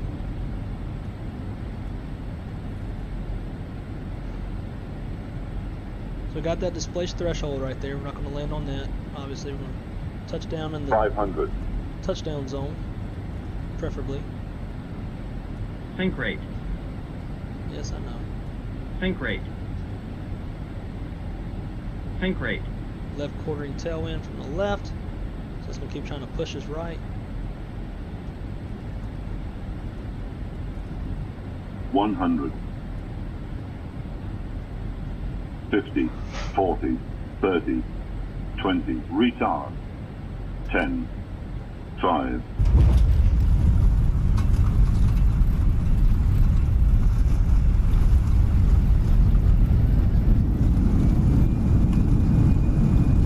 There we go.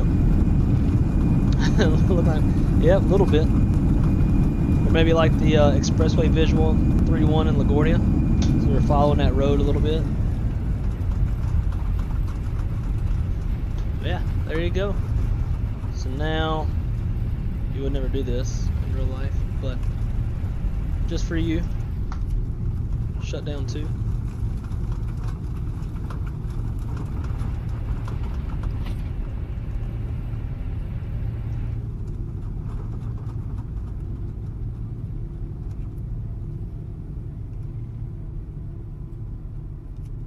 Not hearing any PTU.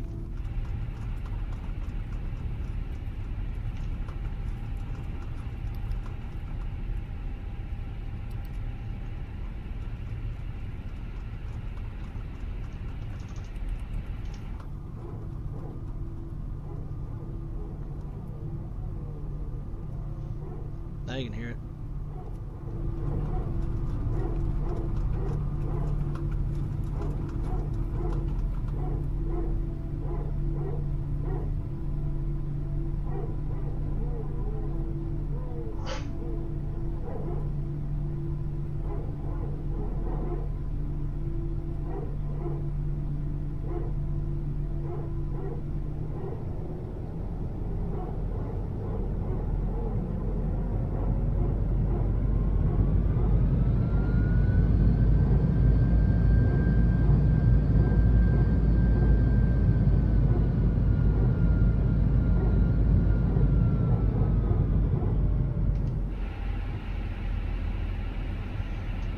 Yeah, so it even tells you here on the upper recam, hydraulic PTU. You know the PTU's in use. If you turn on the yellow hydraulic pump, boop, goes away.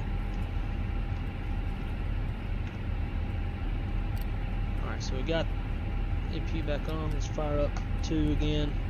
And we're gonna do engine out.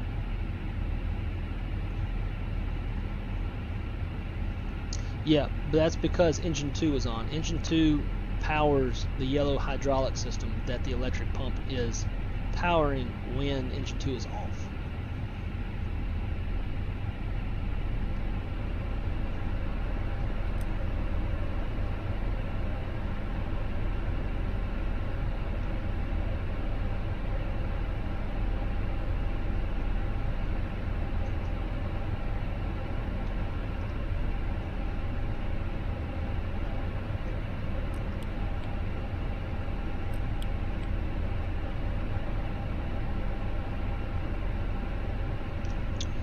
I'm gonna tell this is gonna be a really hard engine out because we're high altitude with mountainous terrain, so like worst case scenario.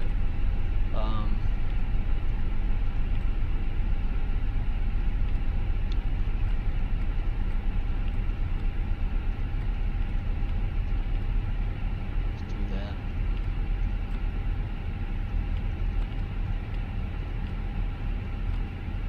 What is this? Departure 7.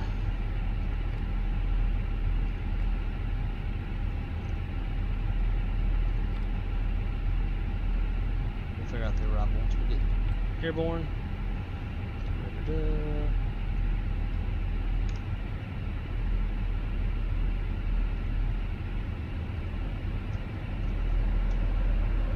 So fuel weight is 97.0. So at least we're light.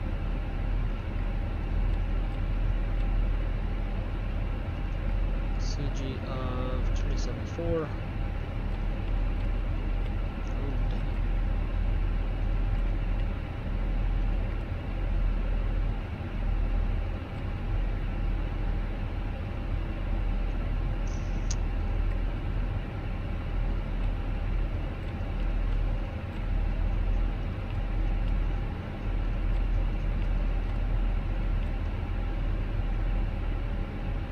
Cool.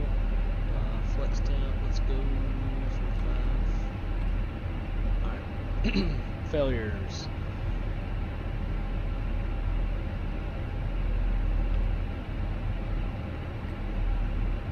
Oh, wait. That's active failures.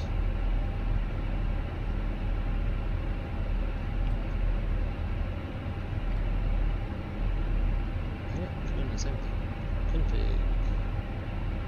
Alright, failures. Manual failures.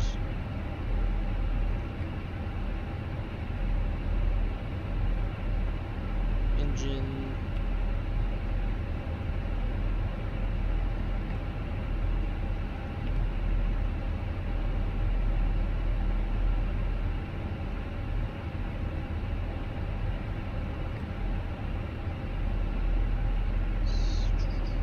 Say bird strike on the right engine.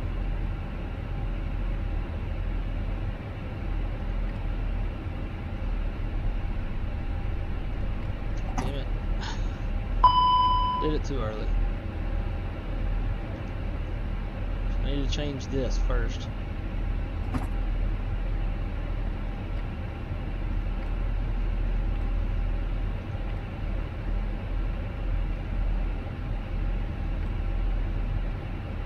Maintenance. Failures.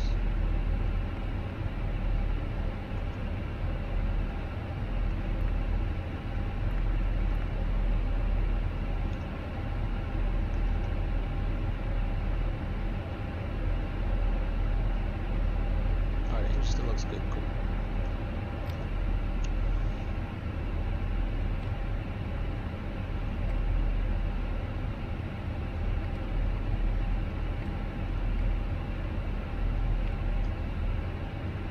Additional.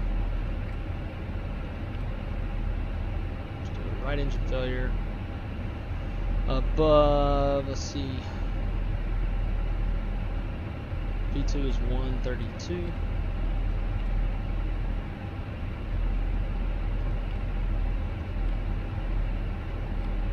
So basically just above 132 knots. Low.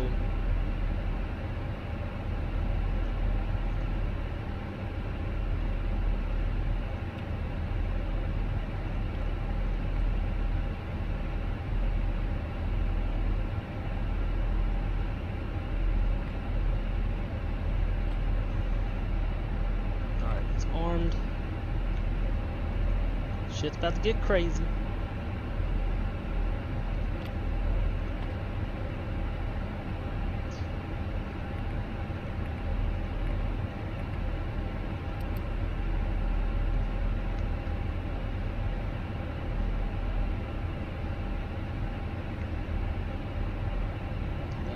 Sets, go flaps 2, arm spoilers, set rudder trim.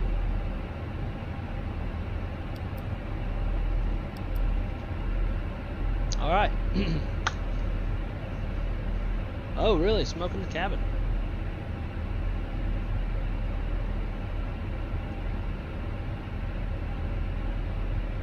So if engine 2 is off, it won't be as good. Correct. Yeah, if you have engine 2 off and the yellow electric pump is off as well, it won't be as good. Turn the yellow electric pump on and it's basically going to do the same thing as if engine 2 was on. Alright, let's try this out. Engine fail. I might die, I might not. Probably will die.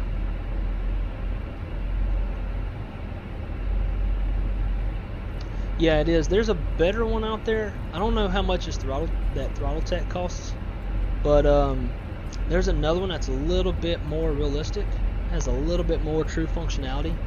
One of my coworkers bought it. It's like $1,500. Once I start getting my manager pay, I might get it as well as the same side stick and base that V1's got. Maybe. I'm pretty happy with at least my side stick. Oh, come on. Always does that when I go max tiller deflection. It's weird. All right. Here we go. I'm nervous to do this on stream.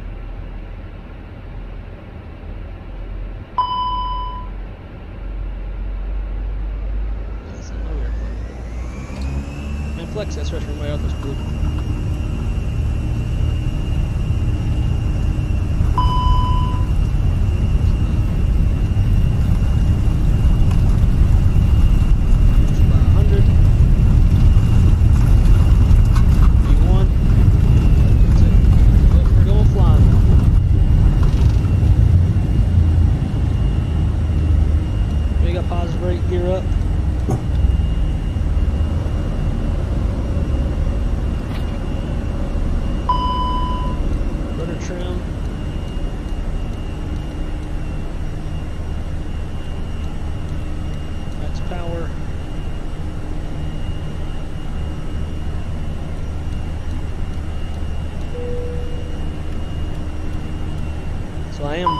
Rudder trim for the asymmetrical thrust. So this thing. If I don't use that, then that engine running is going to try to push the nose far right.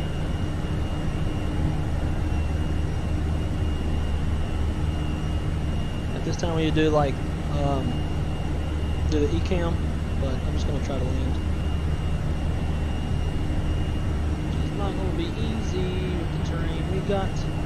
Now, this is where you got to remember, flying 101, you want your good engine, you want your dead engine. I can't remember if you want your dead engine. Which one is it?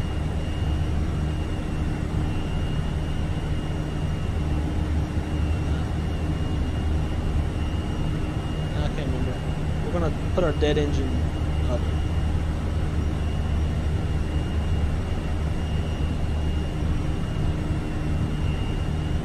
We only have as good a performance as we do because we're empty.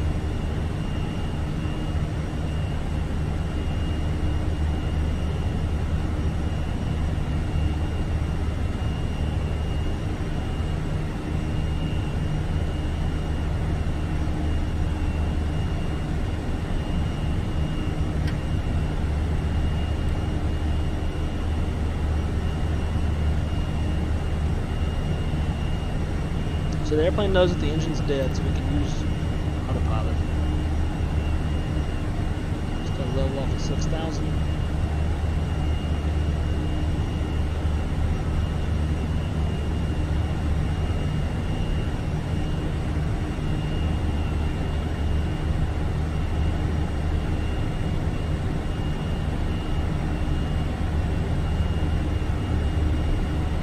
Terrain ahead.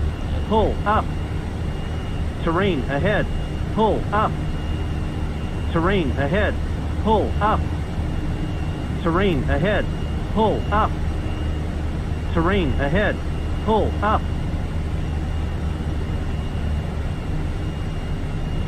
She's flying pretty good on one engine.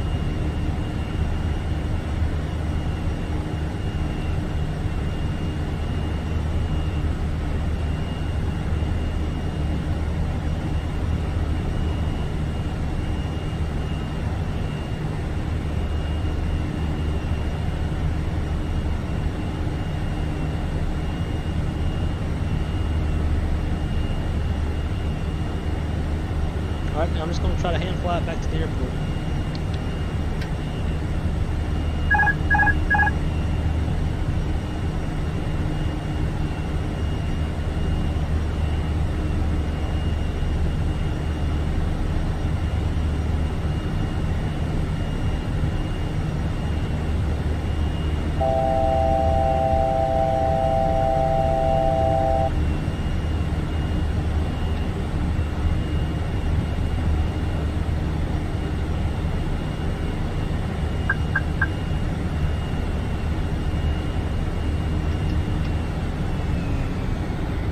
Alright, so as you saw, that airplane really started yawing hard because I took the power off.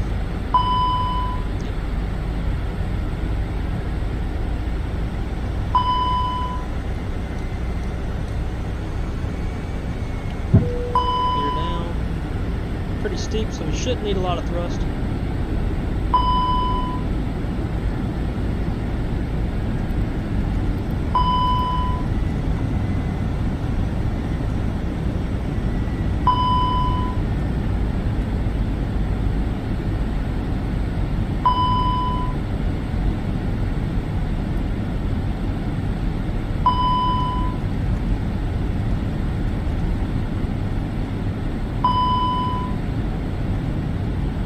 Kind of just using my altitude to not have to use the engine.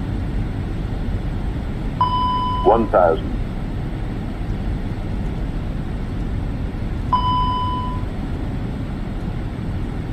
So,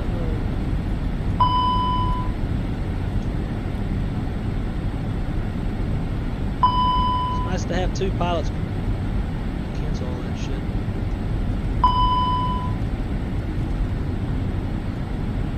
$500.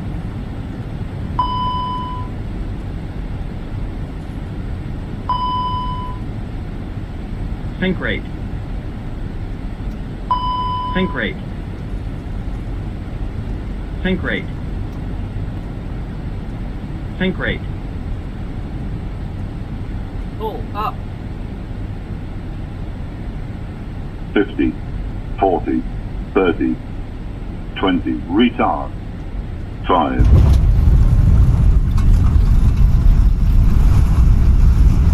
Pretty light, pretty lengthy runway, got auto brakes, shouldn't have to use reverse thrust.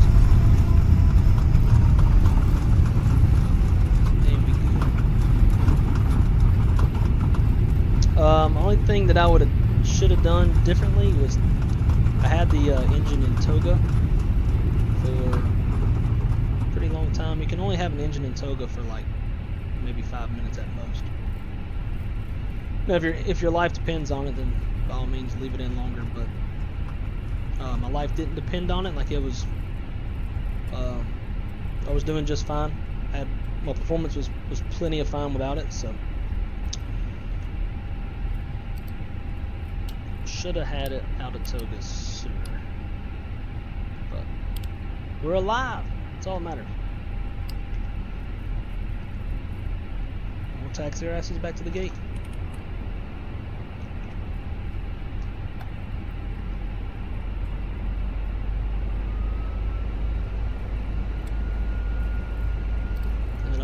why are y'all back? Well, you know, we lost an engine on takeoff, so. Actually, Ops would know way before we got back that we lost an engine.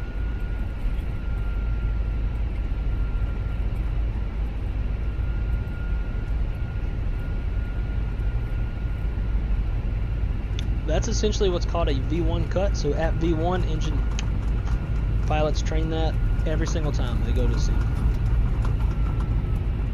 And they do it a lot better than I just did.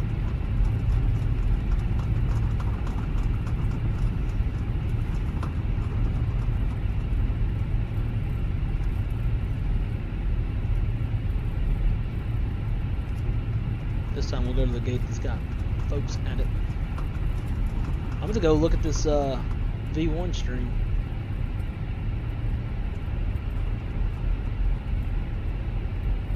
It would be pretty cool if they could simulate like smoke in the cockpit, like having actual smoke.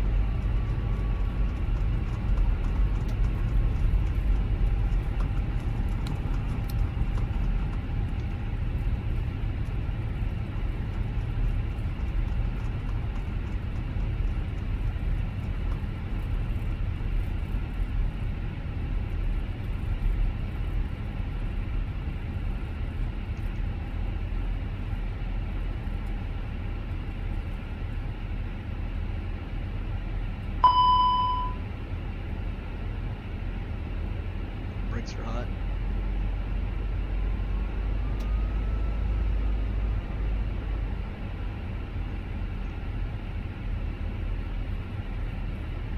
But it's gonna park me right into the jet bridge.